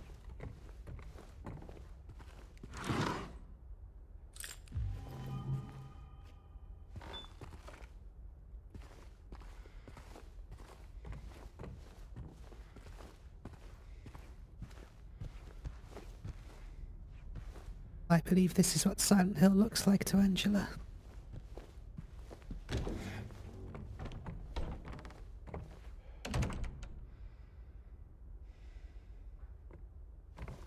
Perhaps the white door was Angela's room. This was her brother's room.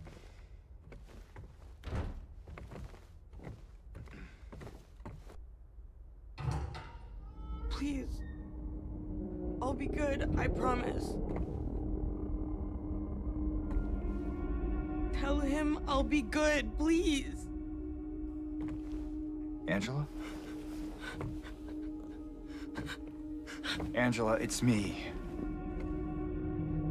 No. Please.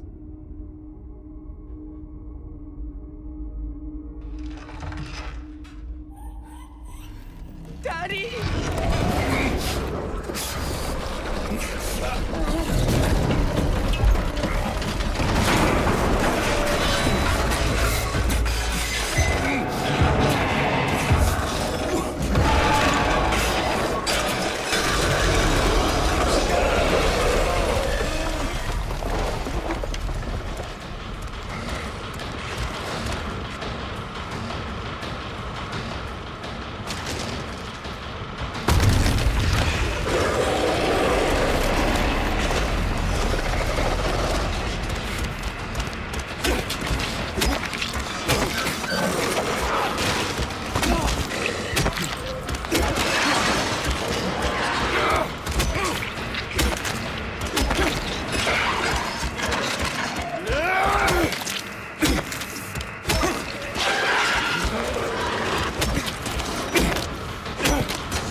notice that it's gone completely silent.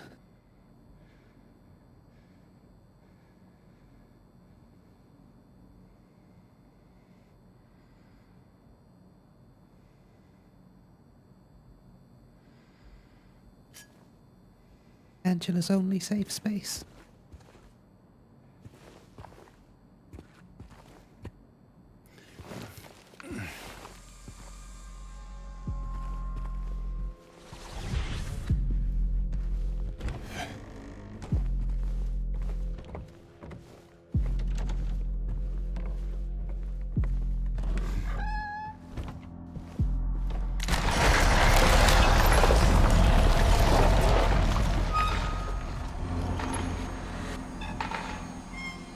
As the house crumbles down around, a literal home wrecker.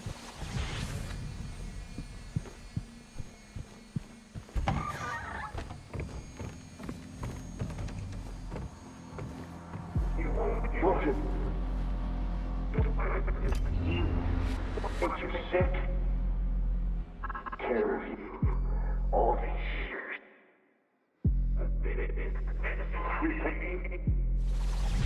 What I did. Look at me.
Nothing. No one. There's. That's ritual. What you want.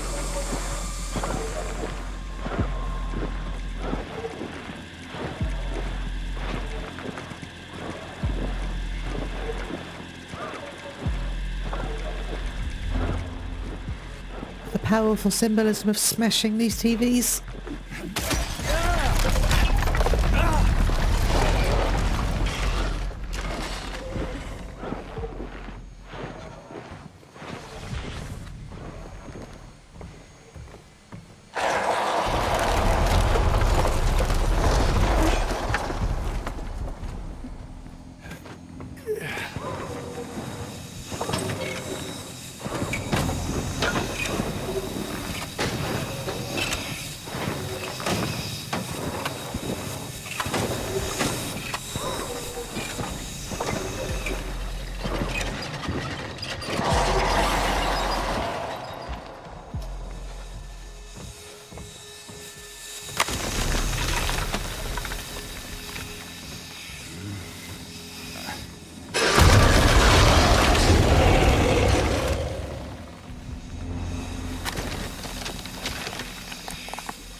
down. Don't order me around! I'm not. It's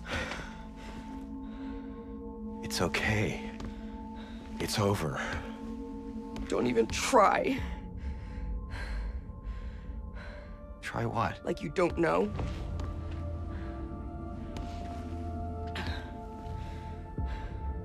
I see what you're doing. It's always the same with you. You're only after one thing.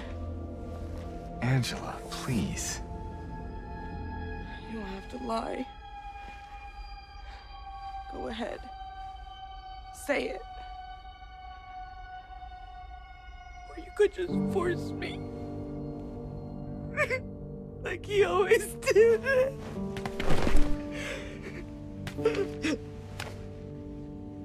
You disgusting pig. I hate you. I hate you.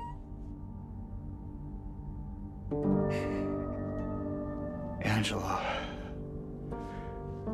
I don't know who you think I am, but I don't want to hurt you. I just want to get my Mary back.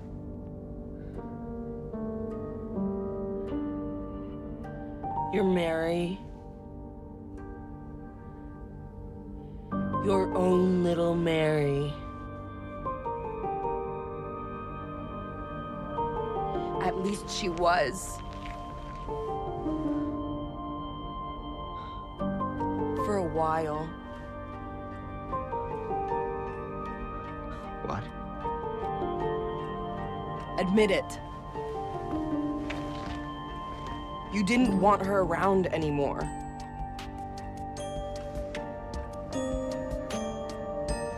No.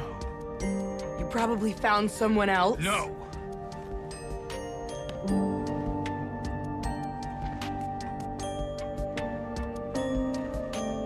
I need to find my mama.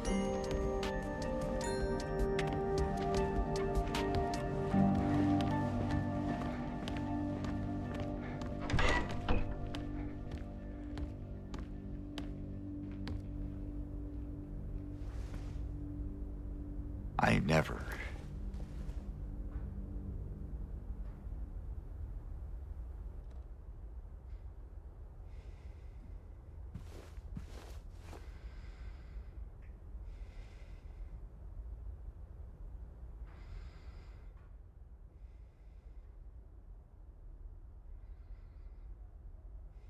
This is going to sound hyperbolic, but I mean every word of it, and frankly, I don't give a single shit if you disagree. This boss fight is the best part of this remake. It is far and away a huge improvement over the original game, and it isn't even close. This sequence is the best thing the Bloober have ever done. This sequence lifts this remake up to a height that surpasses the original. Maybe not in its entirety, but this sequence specifically. It shows a level of maturity and an artistic depiction of extreme trauma that I was just not expecting to see. What we just witnessed was something that most video games struggle to get right, that most video games even today fail at. If you want a big fancy word that will make me sound smart, we could call it ludonarrative synchronicity. The gameplay and the narrative were perfectly in sync. Let's go through it. Angela, poor Angela, was sexually abused by her father, Thomas. Possibly her brother as well. Her mother was also complicit in it. We learn later to find out that her mother will say she deserved what happened. Living in a massively dysfunctional family like that took a toll on her mental health, and there's only so much of that a person can take. He stabbed her abusive father in the neck, killing him. Every facet of Angela's design is meant to depict her struggle with the trauma that this has left her with. She dresses to cover her entire body to hide it away.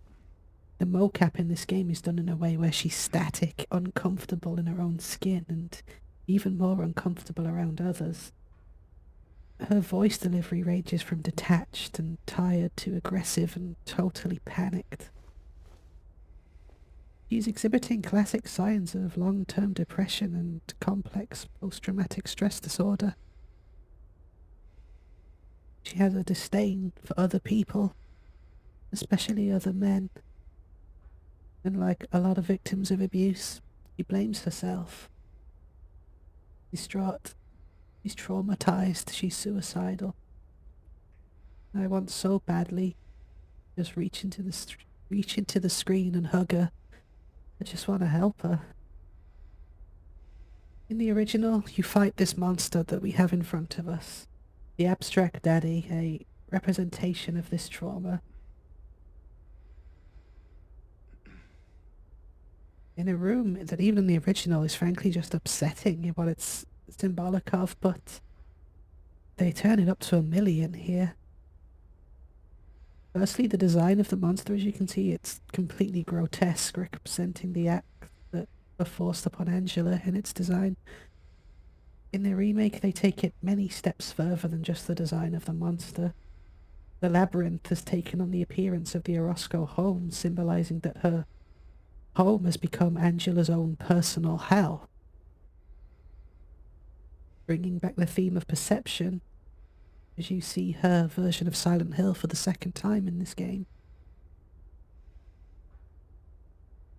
James entered this version of her world as a shadow, an imposing silhouette in the doorway that Angela has probably seen one too many times in the past, and she begs for you not to hurt her.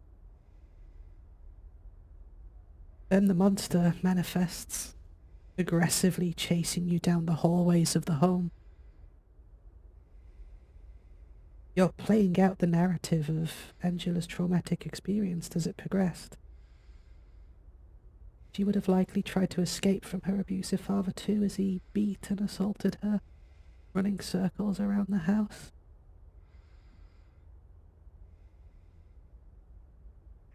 So you hide in a closet, hiding from the monster as it stalks you, as Angela would have hid her blanket and her teddy bear and a torn family photograph, punctuating the tragedy of the whole thing. And it goes completely quiet inside of the closet. A brief respite for Angela, her only safe space in this hell. Till the house walls come down, revealing a fleshy mess with thrusting pistons pushing in and out. Angela's pained, muffled cries become a part of the soundtrack, all symbolic of, well,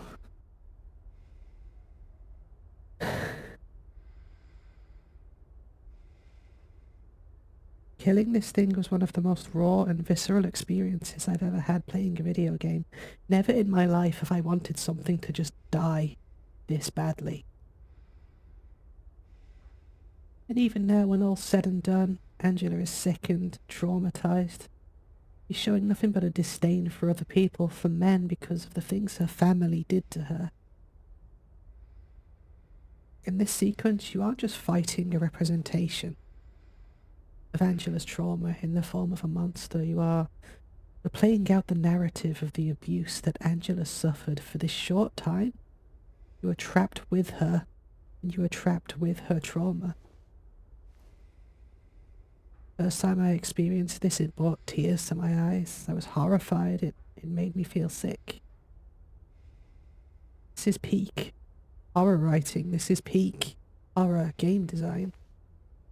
This is the kind of experience only the best horror games can give you. And Silent Hill 2 Remake is one of the best horror games I have ever played. The game's symbolism, its narrative, and its gameplay are perfectly in sync here. And that is an incredibly rare thing, even in video games today.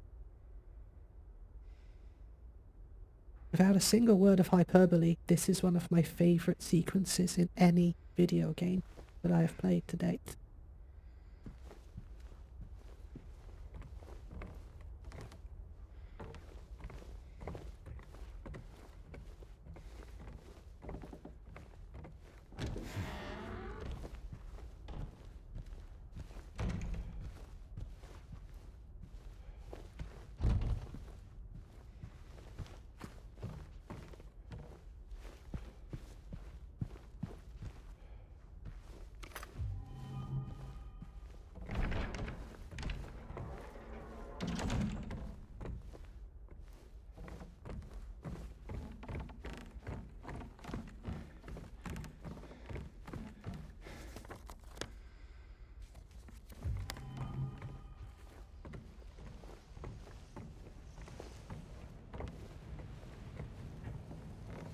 And not since Silent Hill 3 have we had something this incredible to look at.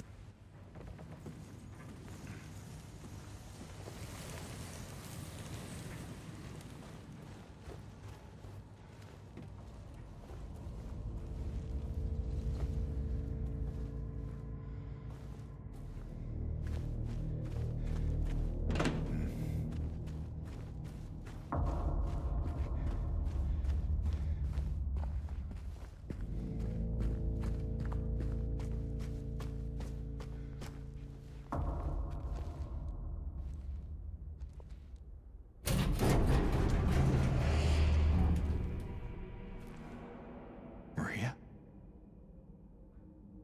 Maria! I thought that thing killed you. Are you hurt? Not at all, silly. But the thing... It stabbed you. There was blood everywhere. Stabbed me? What do you mean? It chased us to the elevator and then... James, what are you talking about? Just before. Don't you remember? James? Honey? Did something happen to you? After we got separated in that long hallway? Are you confusing me with someone else? You were always so forgetful. Remember that time in the hotel? Maria? You said you took everything. But you forgot that videotape we made. I wonder if it's still there. How do you know about that? Aren't you Maria? I'm not your Mary. So you are Maria. I am. If you want me to be. All I want from you is an answer. Doesn't matter who I am.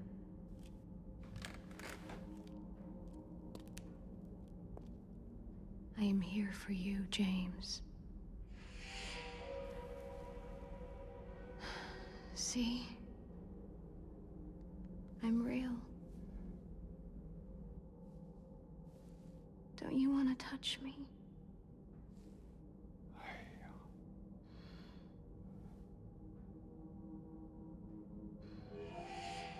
I don't know. Well. If you happen to make up your mind.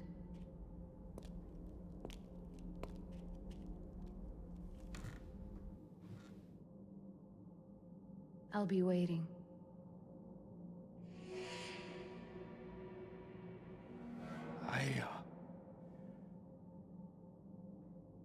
I'll find some way to... I'll come back, I promise.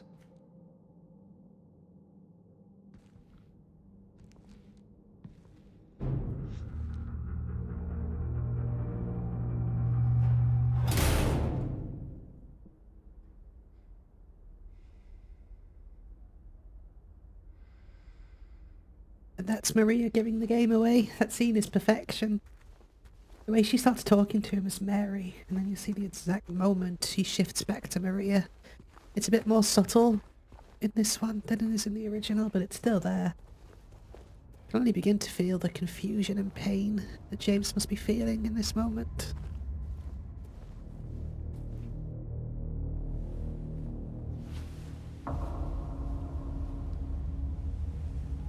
We have all these sexy nurses, sexy leg mannequins about the place that we've discussed. Are a manifestation of James's repressed and unfulfilled feminine spirit, and we have Maria. We've already discussed looks and sounds, just like Mary, James's wife, a doppelganger who was brutally murdered in front of him a few hours ago as he watched on helplessly.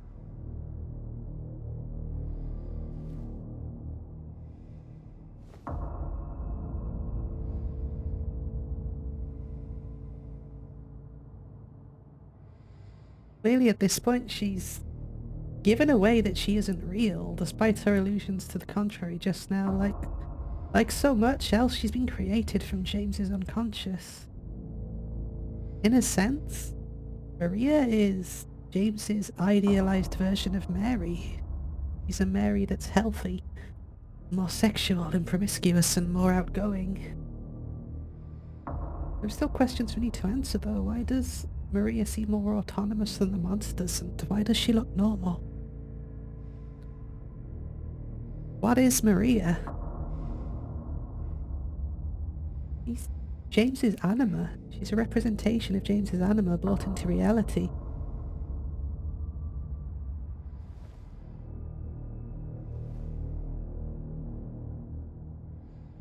Inside the shadow self is where our anima resides. It's the personification of all feminine psychological tendencies in a man's psyche. The animus is the reverse of this for people with a lot of feminine energy.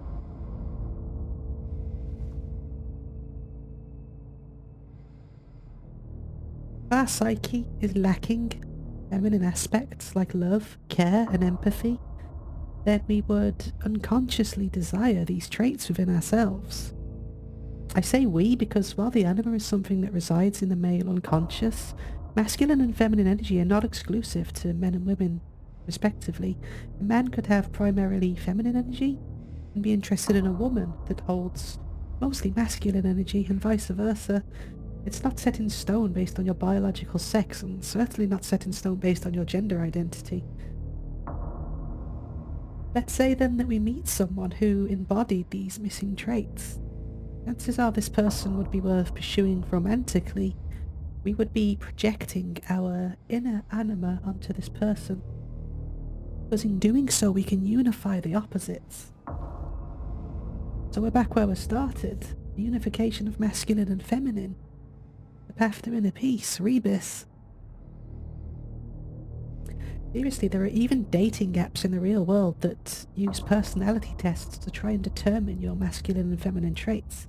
They match you with people that exhibit the opposites. Because while this might all sound esoteric and philosophical, there actually is a real psychological basis to this kind of stuff that we're discussing.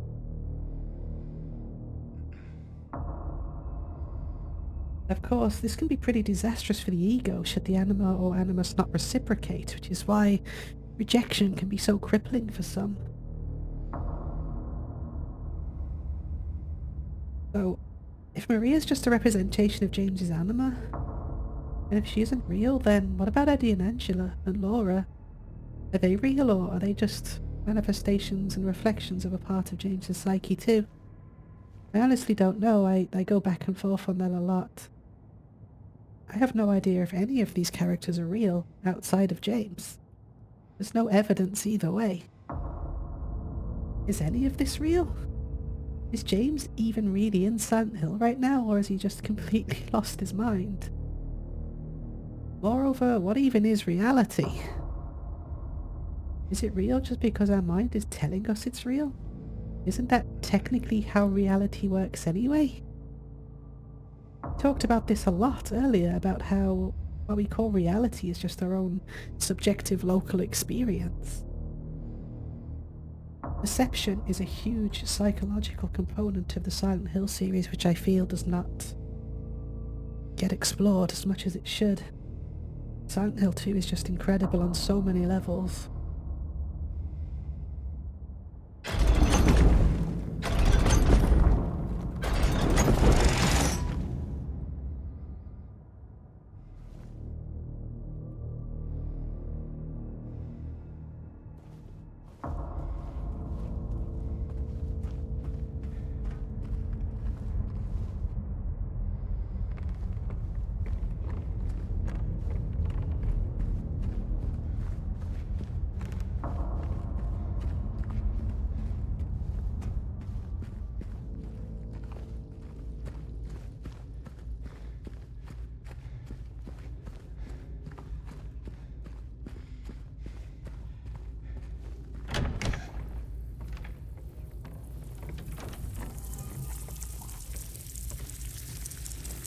Oh, I remember.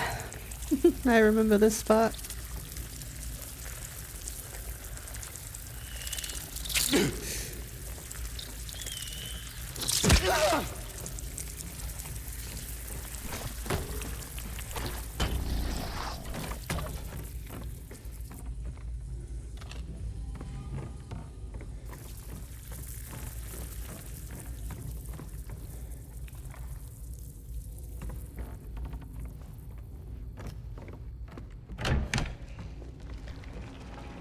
This is where it goes all PT on us again.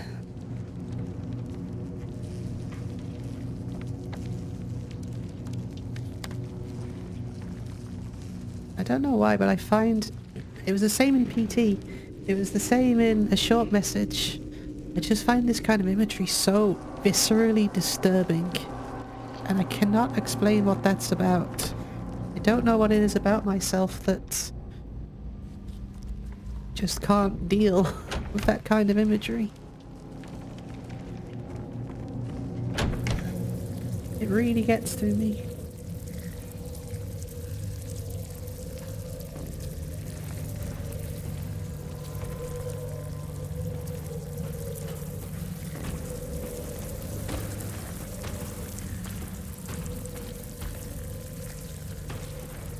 It's a breakable wall here. Can I get in it quick enough? I missed this last time, I think.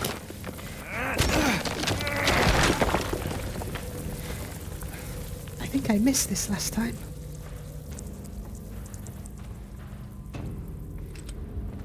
Is this the old elevator from the original?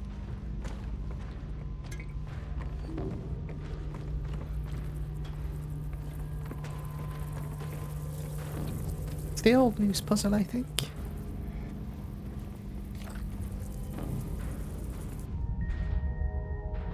Pretty sure I missed this last time, so...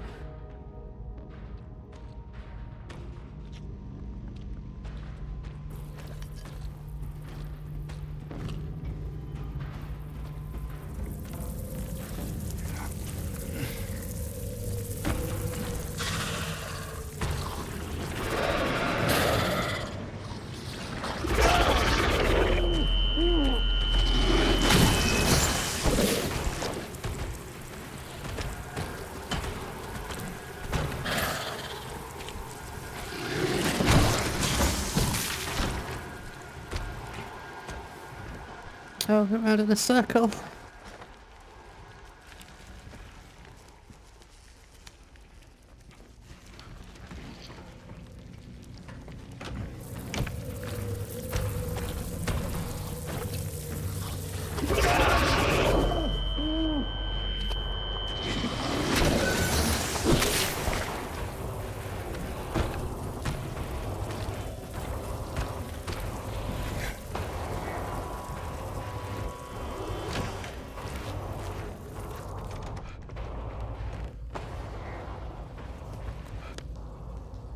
To be honest, I don't really remember the layout of this area, so... Might be a bit aimless for a minute.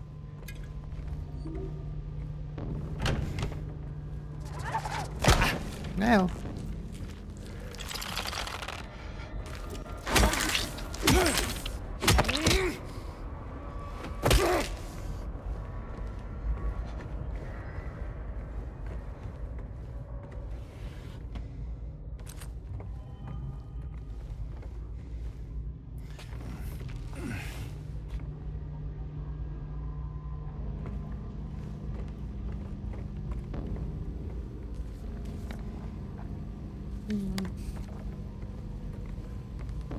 I remember there being something.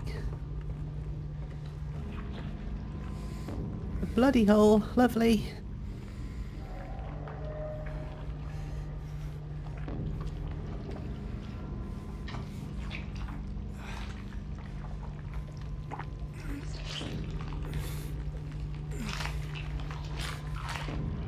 Lighter wick, I remember.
This way.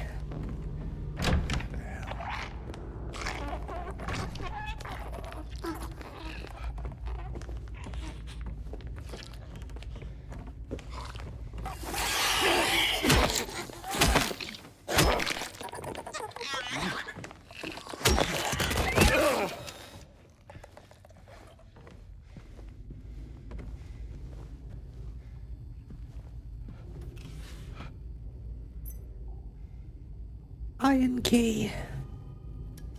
I forget what all this is for, but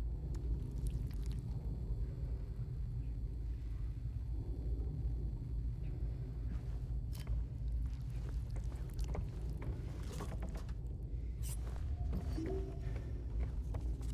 remember correctly from a rough recollection of the map. I'm actually just going around in a circle, anti-clockwise, for all of the items.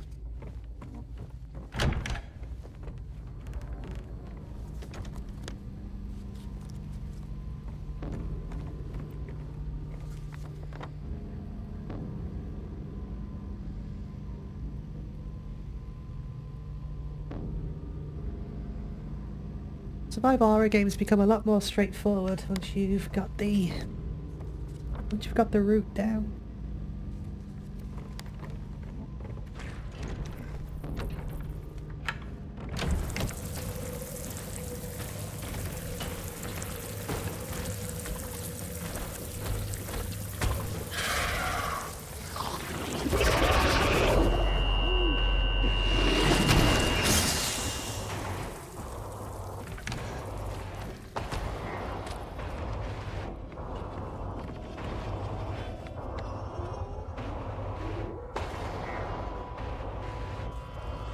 This way's heading back. It's this way, I think.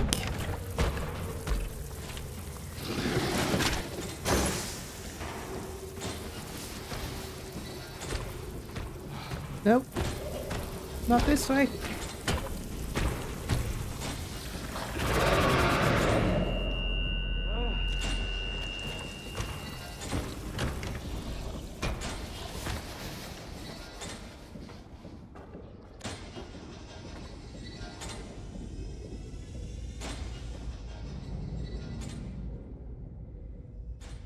Maybe it is this way. Ah!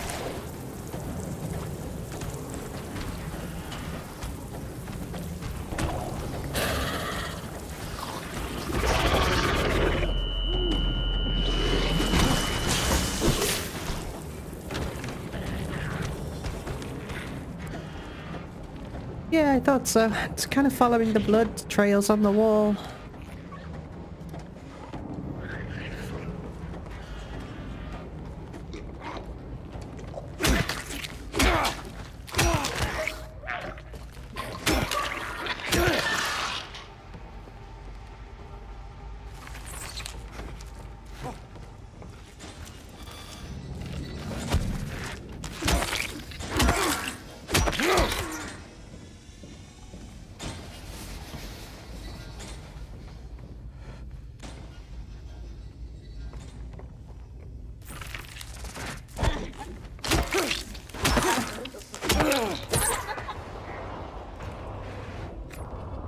There it is. I was looking for the hole.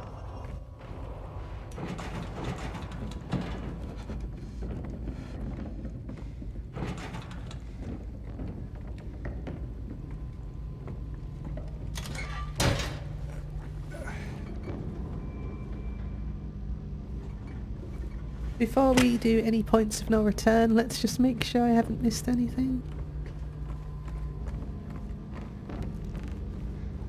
Don't think so.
Gross, disgusting lighter fuel.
Boiling water in the bath.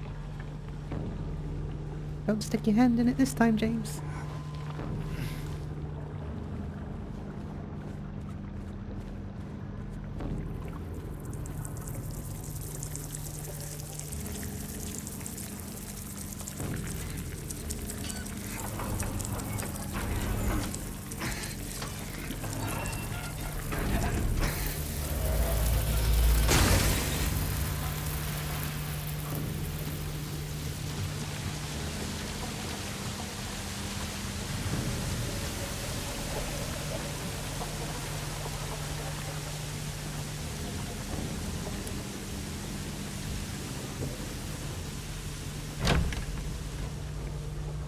Yeah, see, when you know what you're doing and you know, when you know the route, you realise how well designed the levels actually are.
James is hesitating, just a little bit less each time.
She's okay, just whispering songs from the original.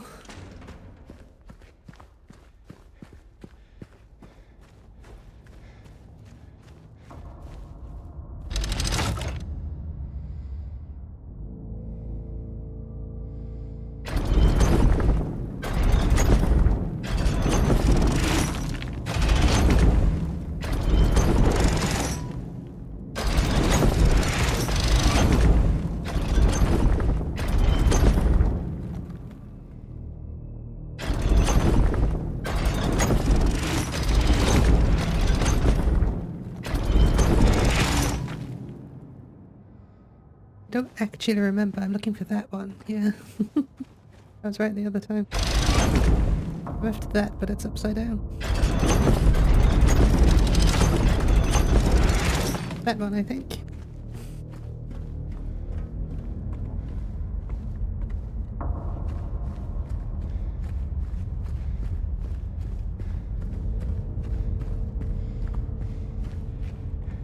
Or is it not?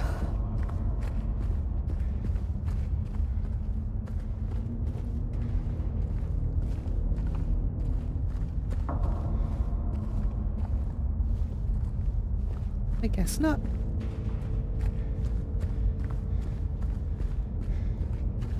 Or is it this way?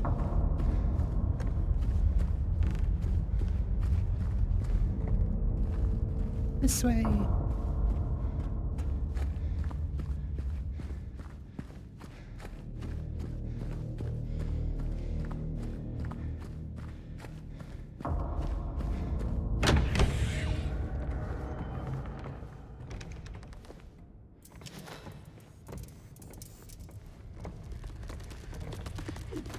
Oh, these things again, I remember.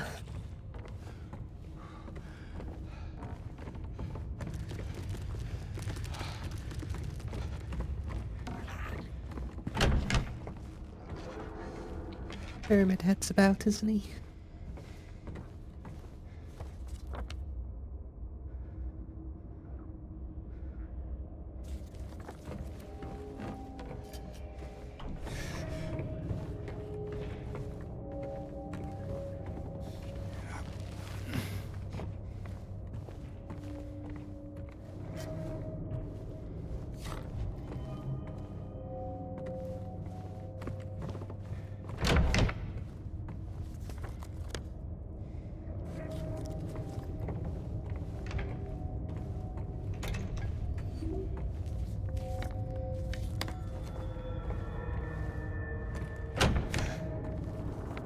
Just make sure I'm getting everywhere. I need my map. I'm useless without my map.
Guess we go down that ladder.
think this way's locked, isn't it? Probably, most likely.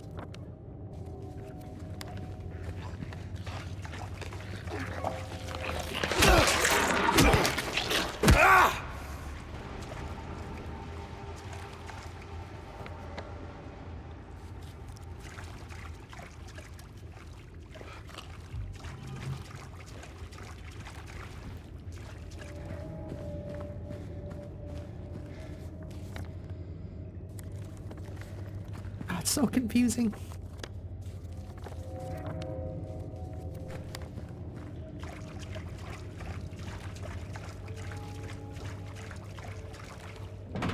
Yes, what a surprise.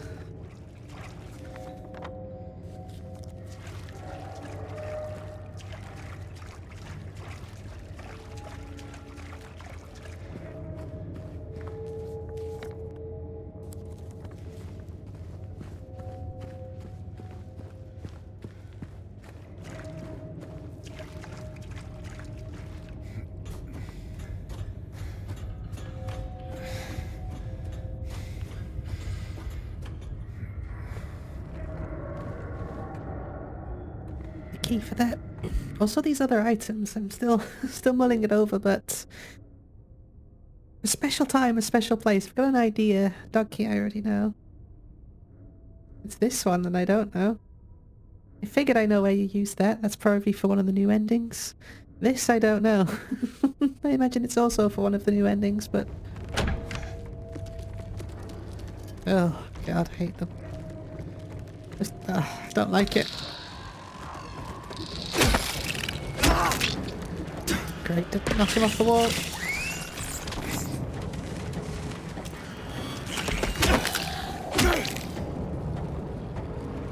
Just makes me...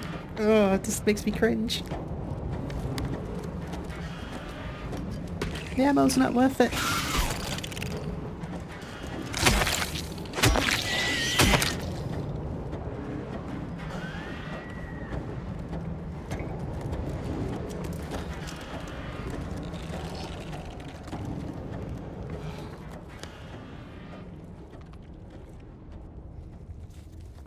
Around in a circle, so...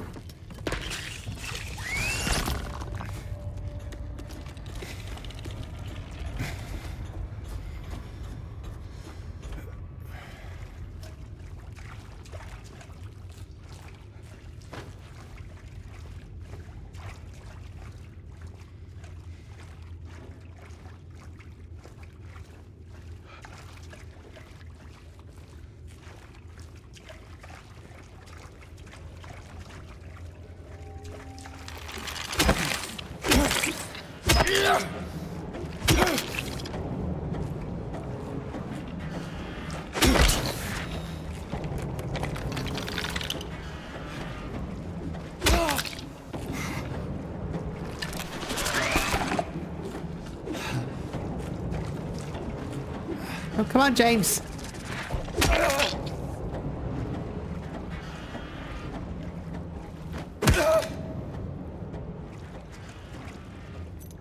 Right, key.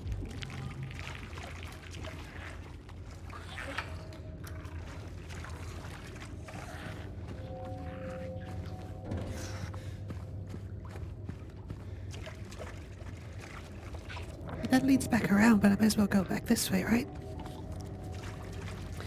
Might as well.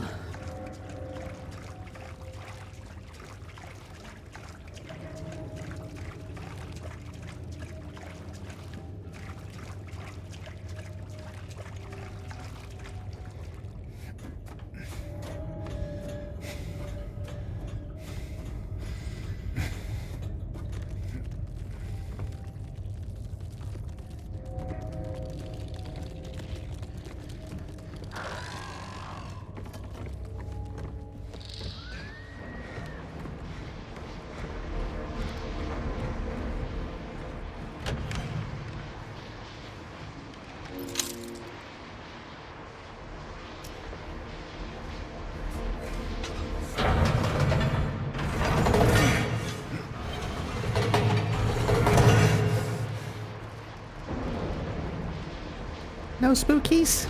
Oh, there's a spooky. There's another spooky. I knew it. Oh god, where's it gone?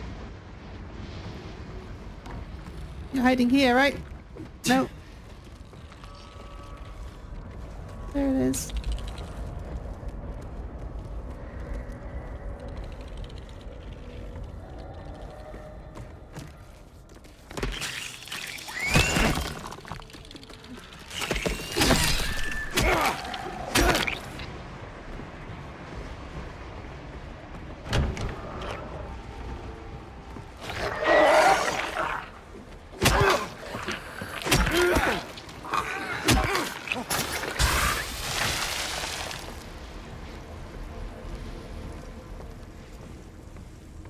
It goes there, okay.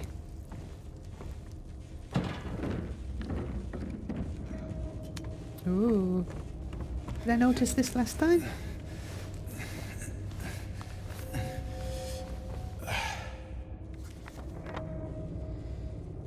Okay, it's just a shortcut.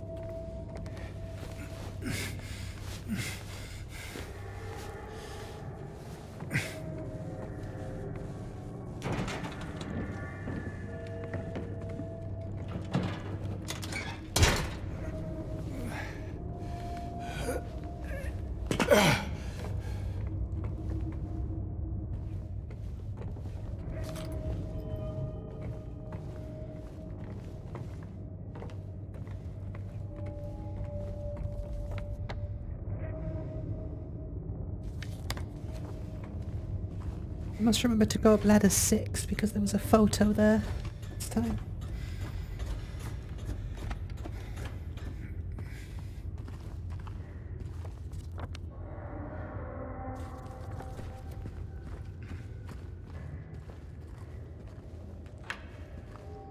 Does that lead?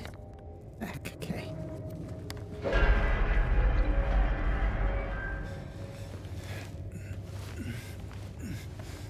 Right. If I remember correctly, if I can check the map, if I remember correctly, Pyramid Head was in this one, right? I need the wire cutters.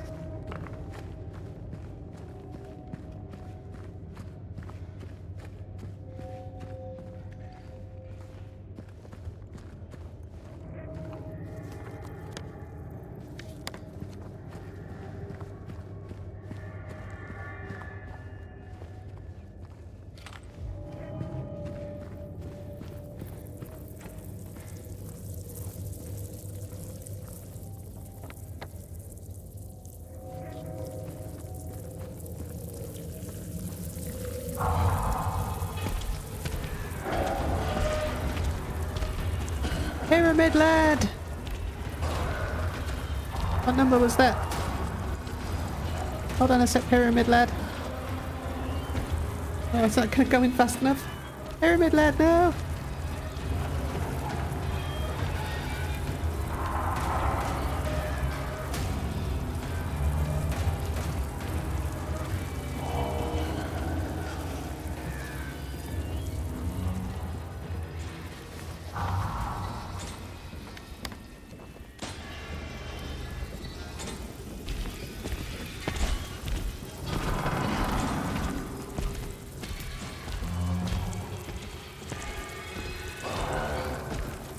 It's part luck, I think.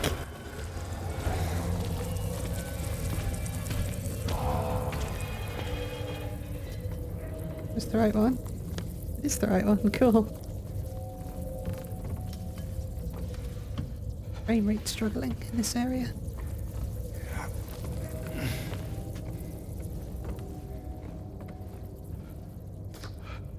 Whole world ahead of us. Number 19. It's hard to tell if you've missed one of those either because the numbers aren't in order. I'm assuming there's a certain number of them and that's what number that photo is or something.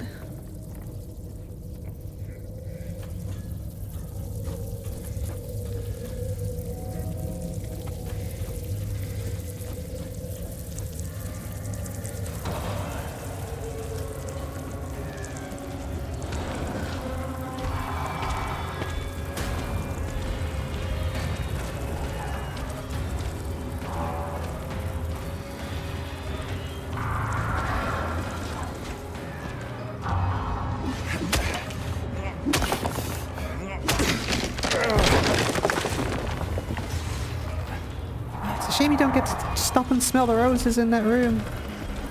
I want to explore it. Just wave at me.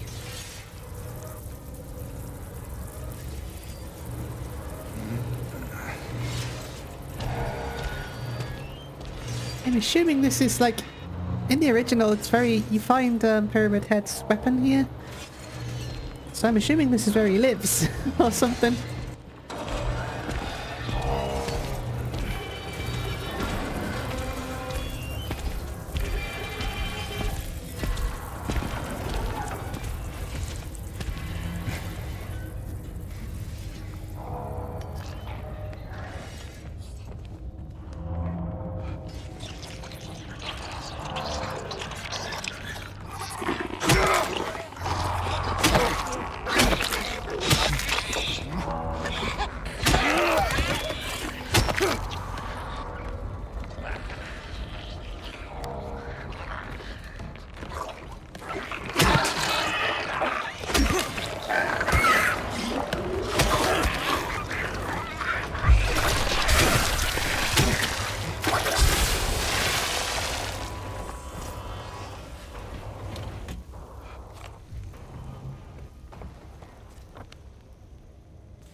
Here for some wire cutters, guys. That's all I want.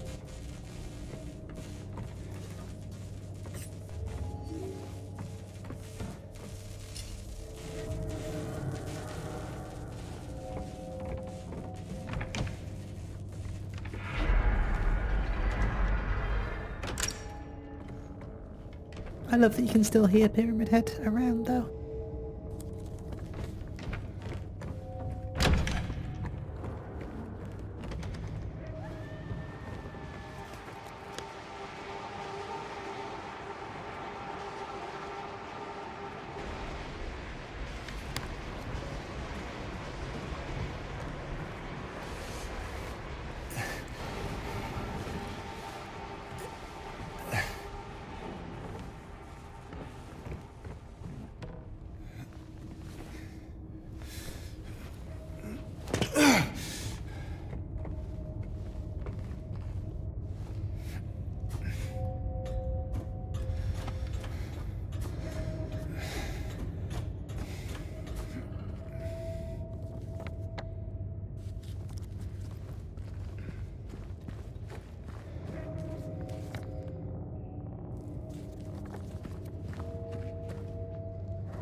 Wait.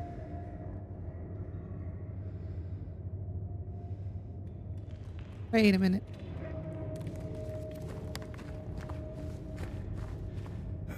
I've got lost. I'm all turned around.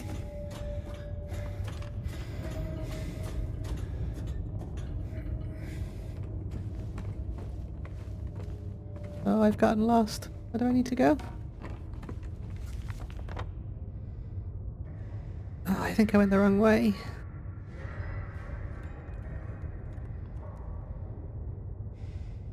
Crap. I got all turned around and lost. Like I said, I have no sense of direction. I thought it was down here.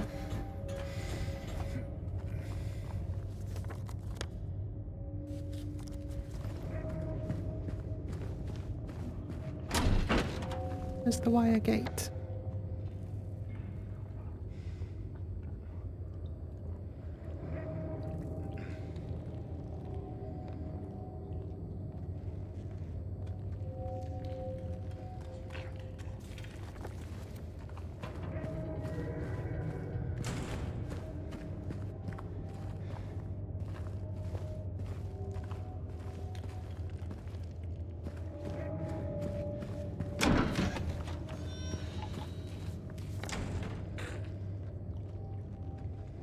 I get back to that other side? I don't remember.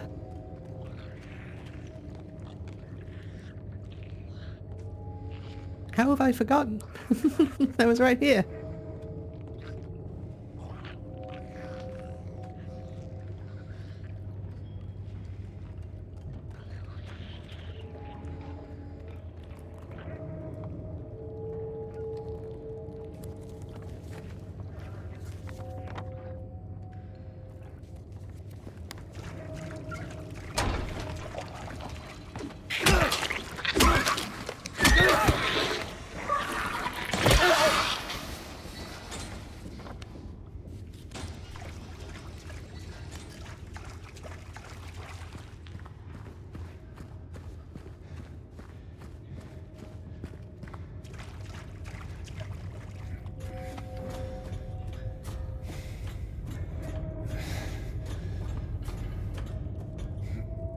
through here, I think.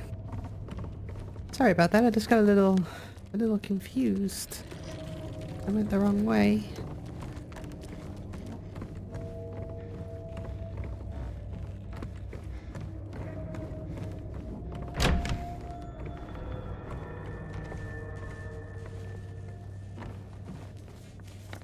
Still quite confused, but...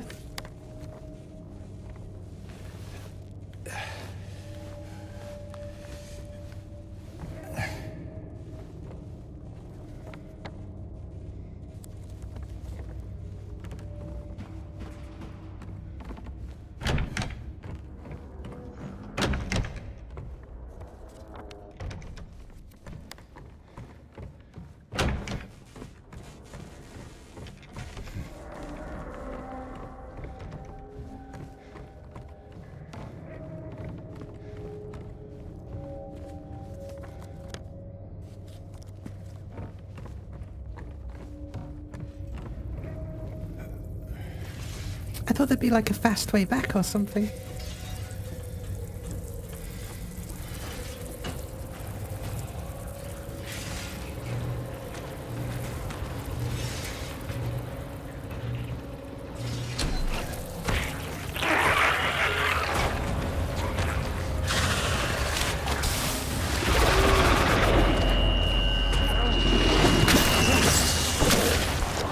Can you not, please? Ow! Dick.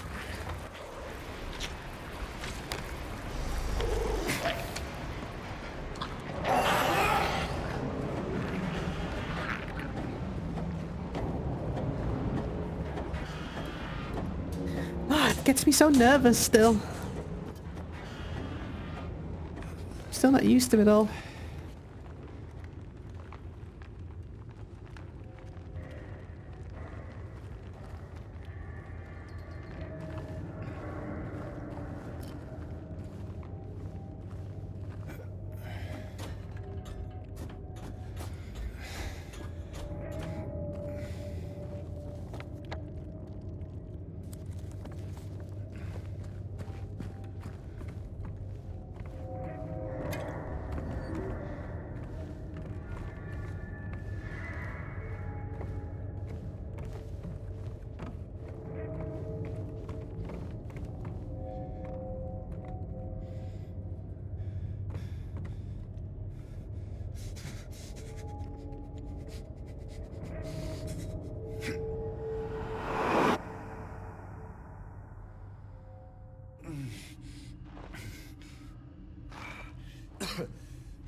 I actually had this next part spoiled for me on Twitter, which I'm kind of glad that I did, because the way they've hidden one of these photos, I never would have got on my own. There would have been absolutely no chance of me finding this on my own. It's quite clever.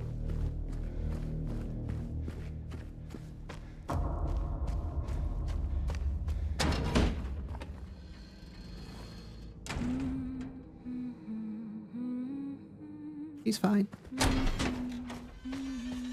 Waiting patiently.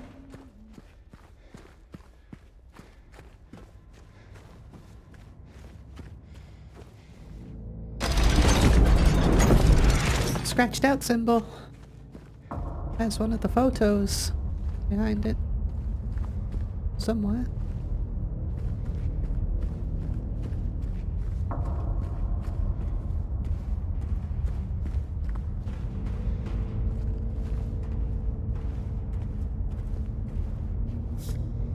Your best buddy.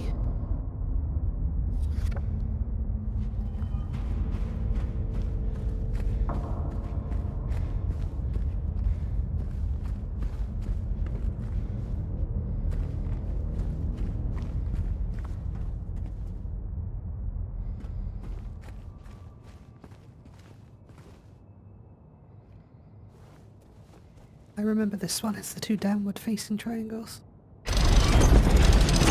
That one. I remember this one well. It's the combat arena part.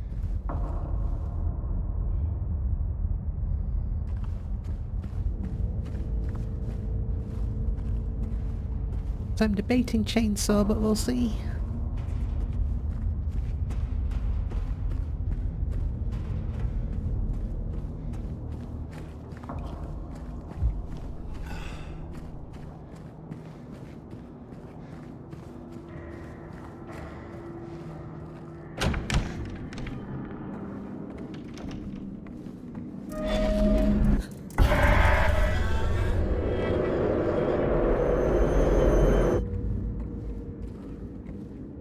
Big Alan Wake 2 vibes with that reveal, I think.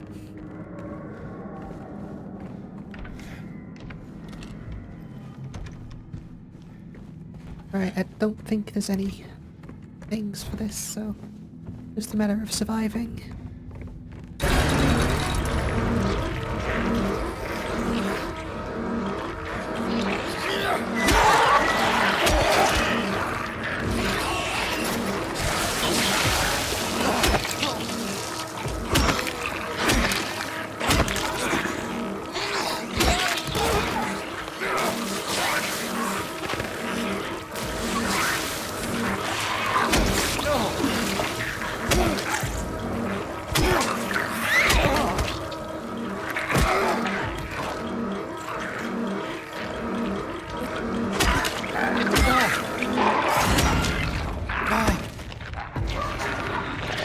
Keep it going.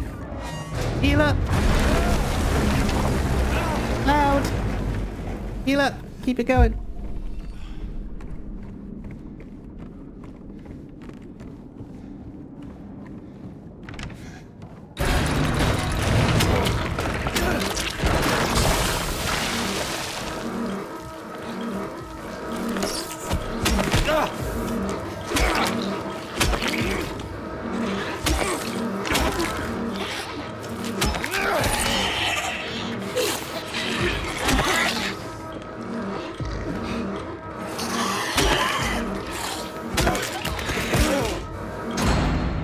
Easy.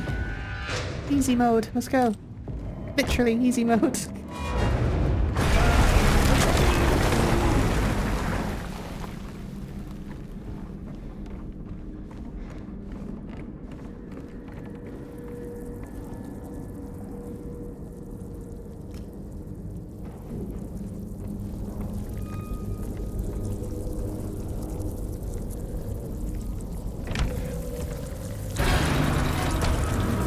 This one's gonna suck.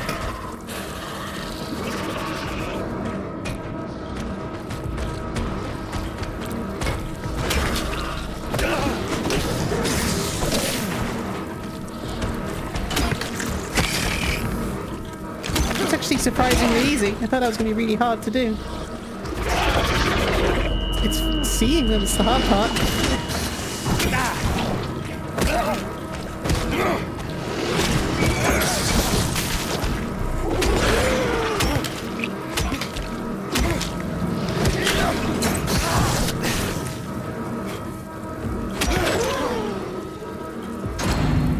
Oh, that was easy actually. I thought they'd be like impossible to fight.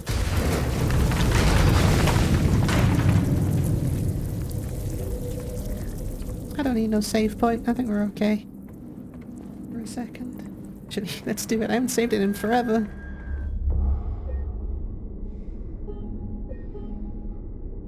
Oh, no speedrun. I gotta do it again. There's a trophy for under 10 hours. It's fine. I'll just run through it real quick.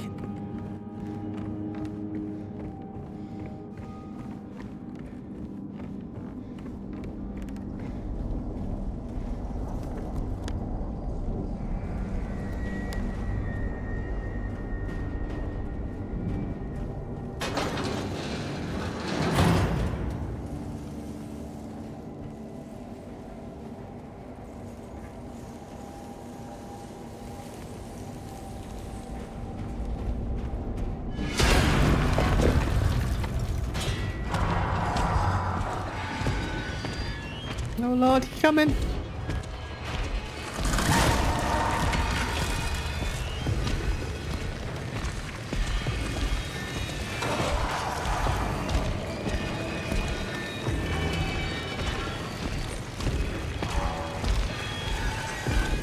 Such a cool effect, isn't it?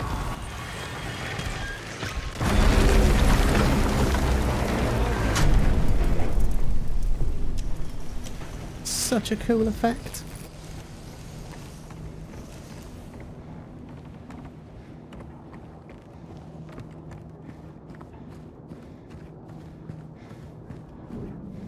$208.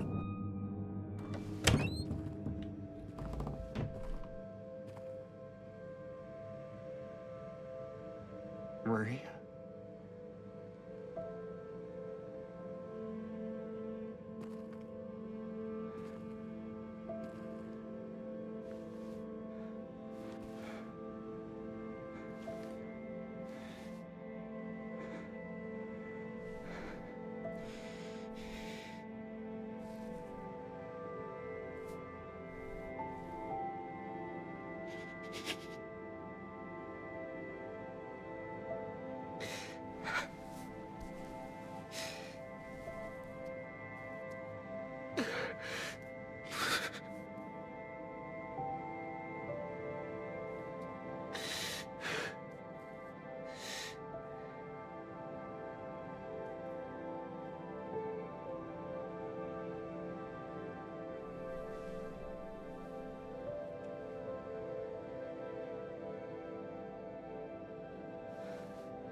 Mary.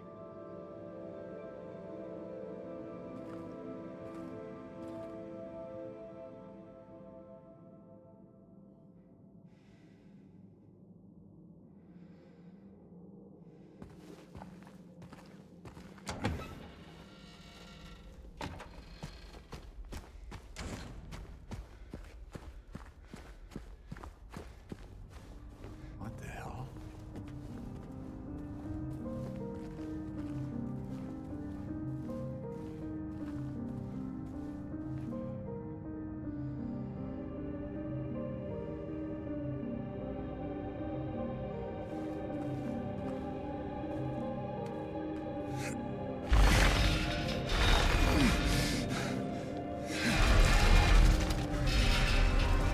We drag this burden with us now.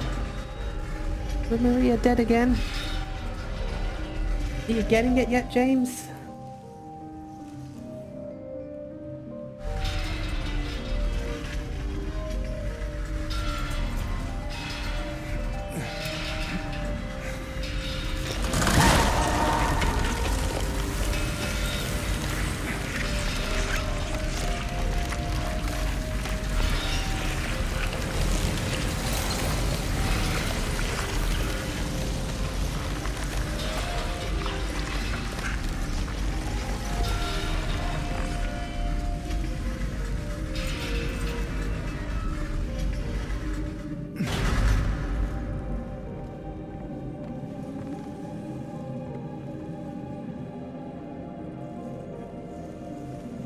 So with Pyramid Head being our tormentor, we've now dragged his knife with us. Which I think is symbolic of something I want to talk about after the next boss fight. Something that the first playthrough of this remake made me realise about Eddie. That I never really thought before. It adds a new dimension.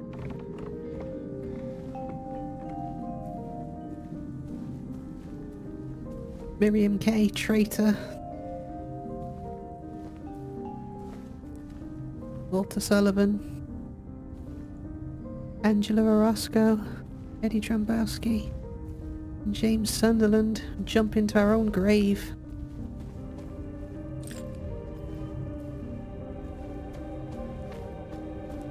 This entire sequence of events, the dissolution of the self, James is now at his lowest point. We're at the lowest point of the game. Like geographically, I mean. The bottom of the labyrinth. Or almost the bottom anyway. There's one more hole we need to jump down. Directly into our own grave.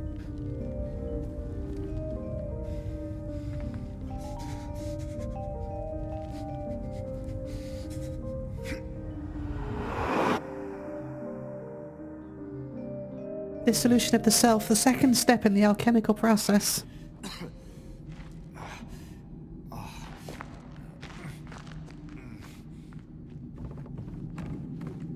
Need to head a little bit further down yet, though.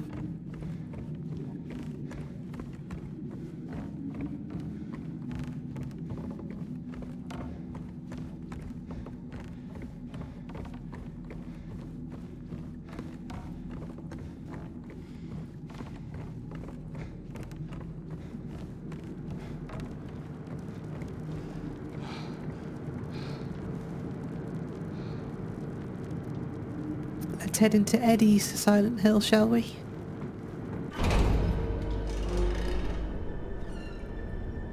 Couldn't leave well enough alone, huh? You just had to follow me all the way out here. How many times do I have to kill you? Eddie? Whoa, Eddie, it's me. Oh. Hi, James. Eddie, what are you doing? What's it look like I'm doing? You fat, disgusting piece of shit, you make me sick. You gonna cry, fat ass? You gonna run to your mama? Waste of skin, why don't you just kill yourself?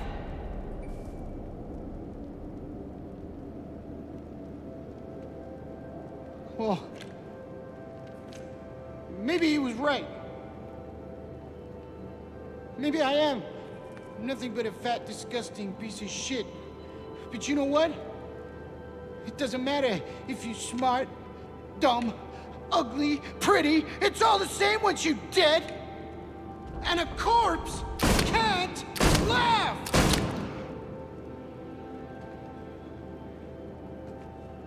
Eddie. What's that? You want to talk down to me some more? Tell me to relax? You're just like the rest of them, James. No, I don't want... Shut up! You think I'm stupid. You think I don't see it. But you've been laughing at me all along. Ever since we first met. But you ain't laughing now, are you? You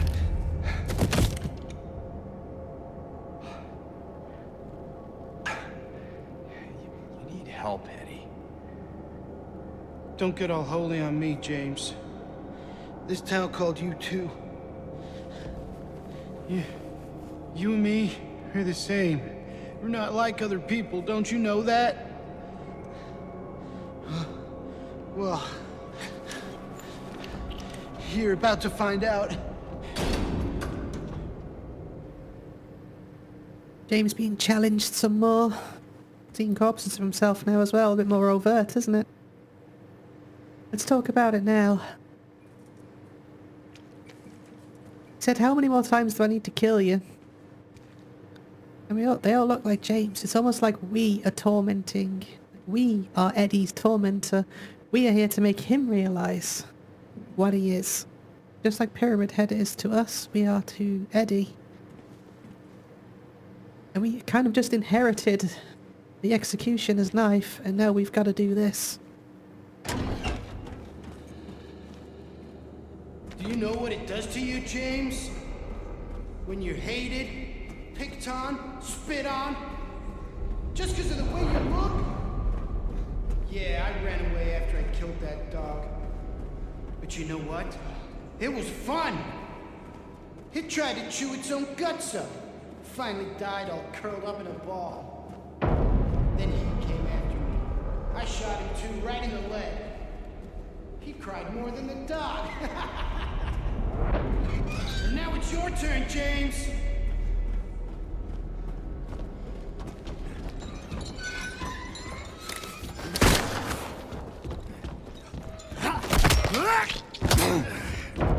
It's not gonna be fun.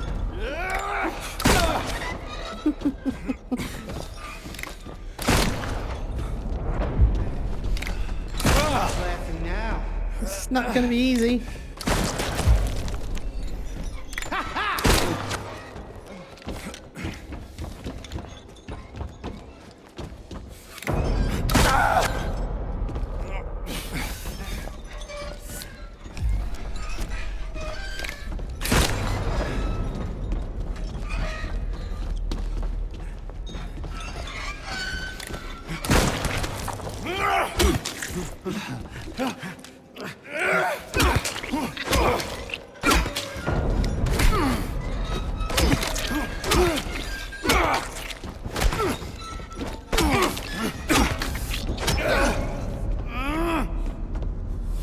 Just gotta corner him, I think.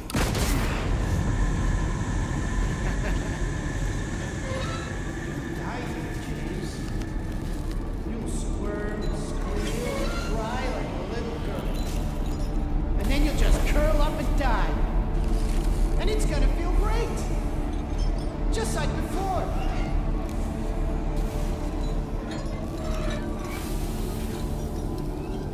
Just like before. Does he mean the dog? The other guy?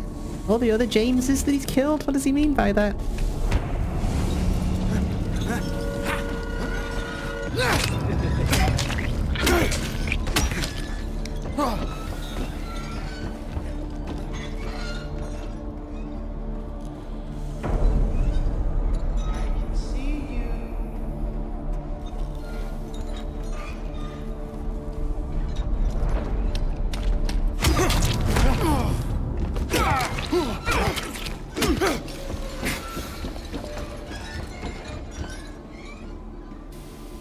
Does he just despawn? That's cheating.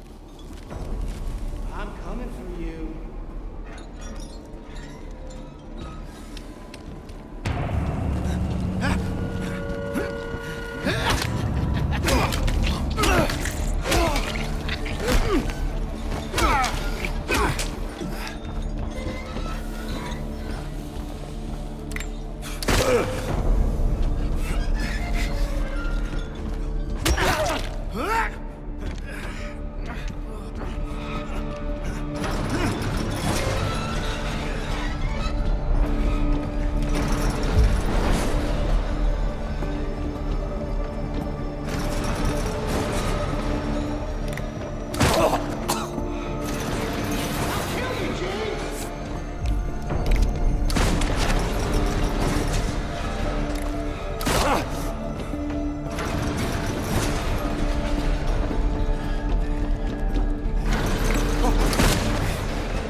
God, this game has animation cancelling.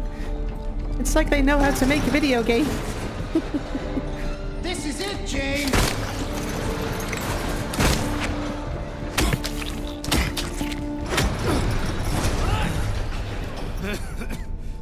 I beat him so hard his heart exploded.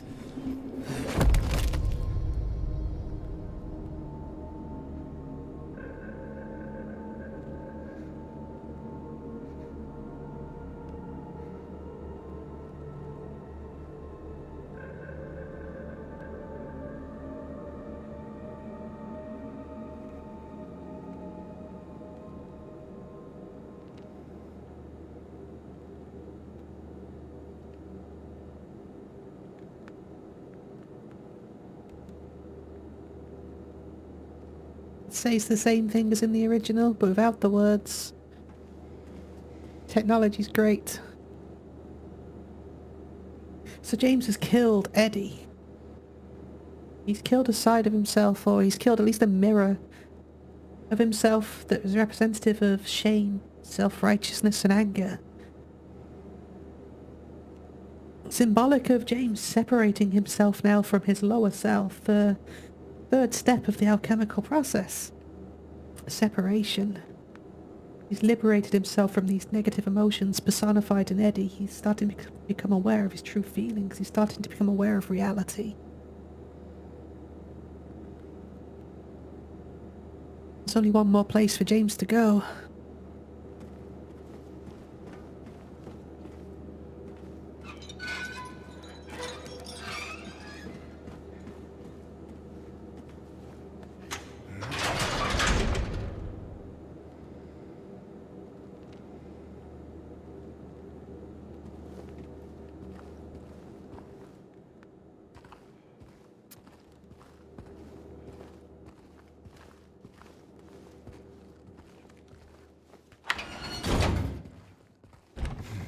And just like that, we're back outside.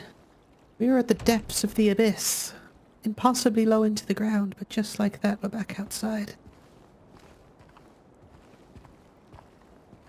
There's no map to look at, unfortunately, in the remake, but in the original, if you check your map at this point, you've barely moved. You're just on the other side of the Historical Society. Just at the back of it.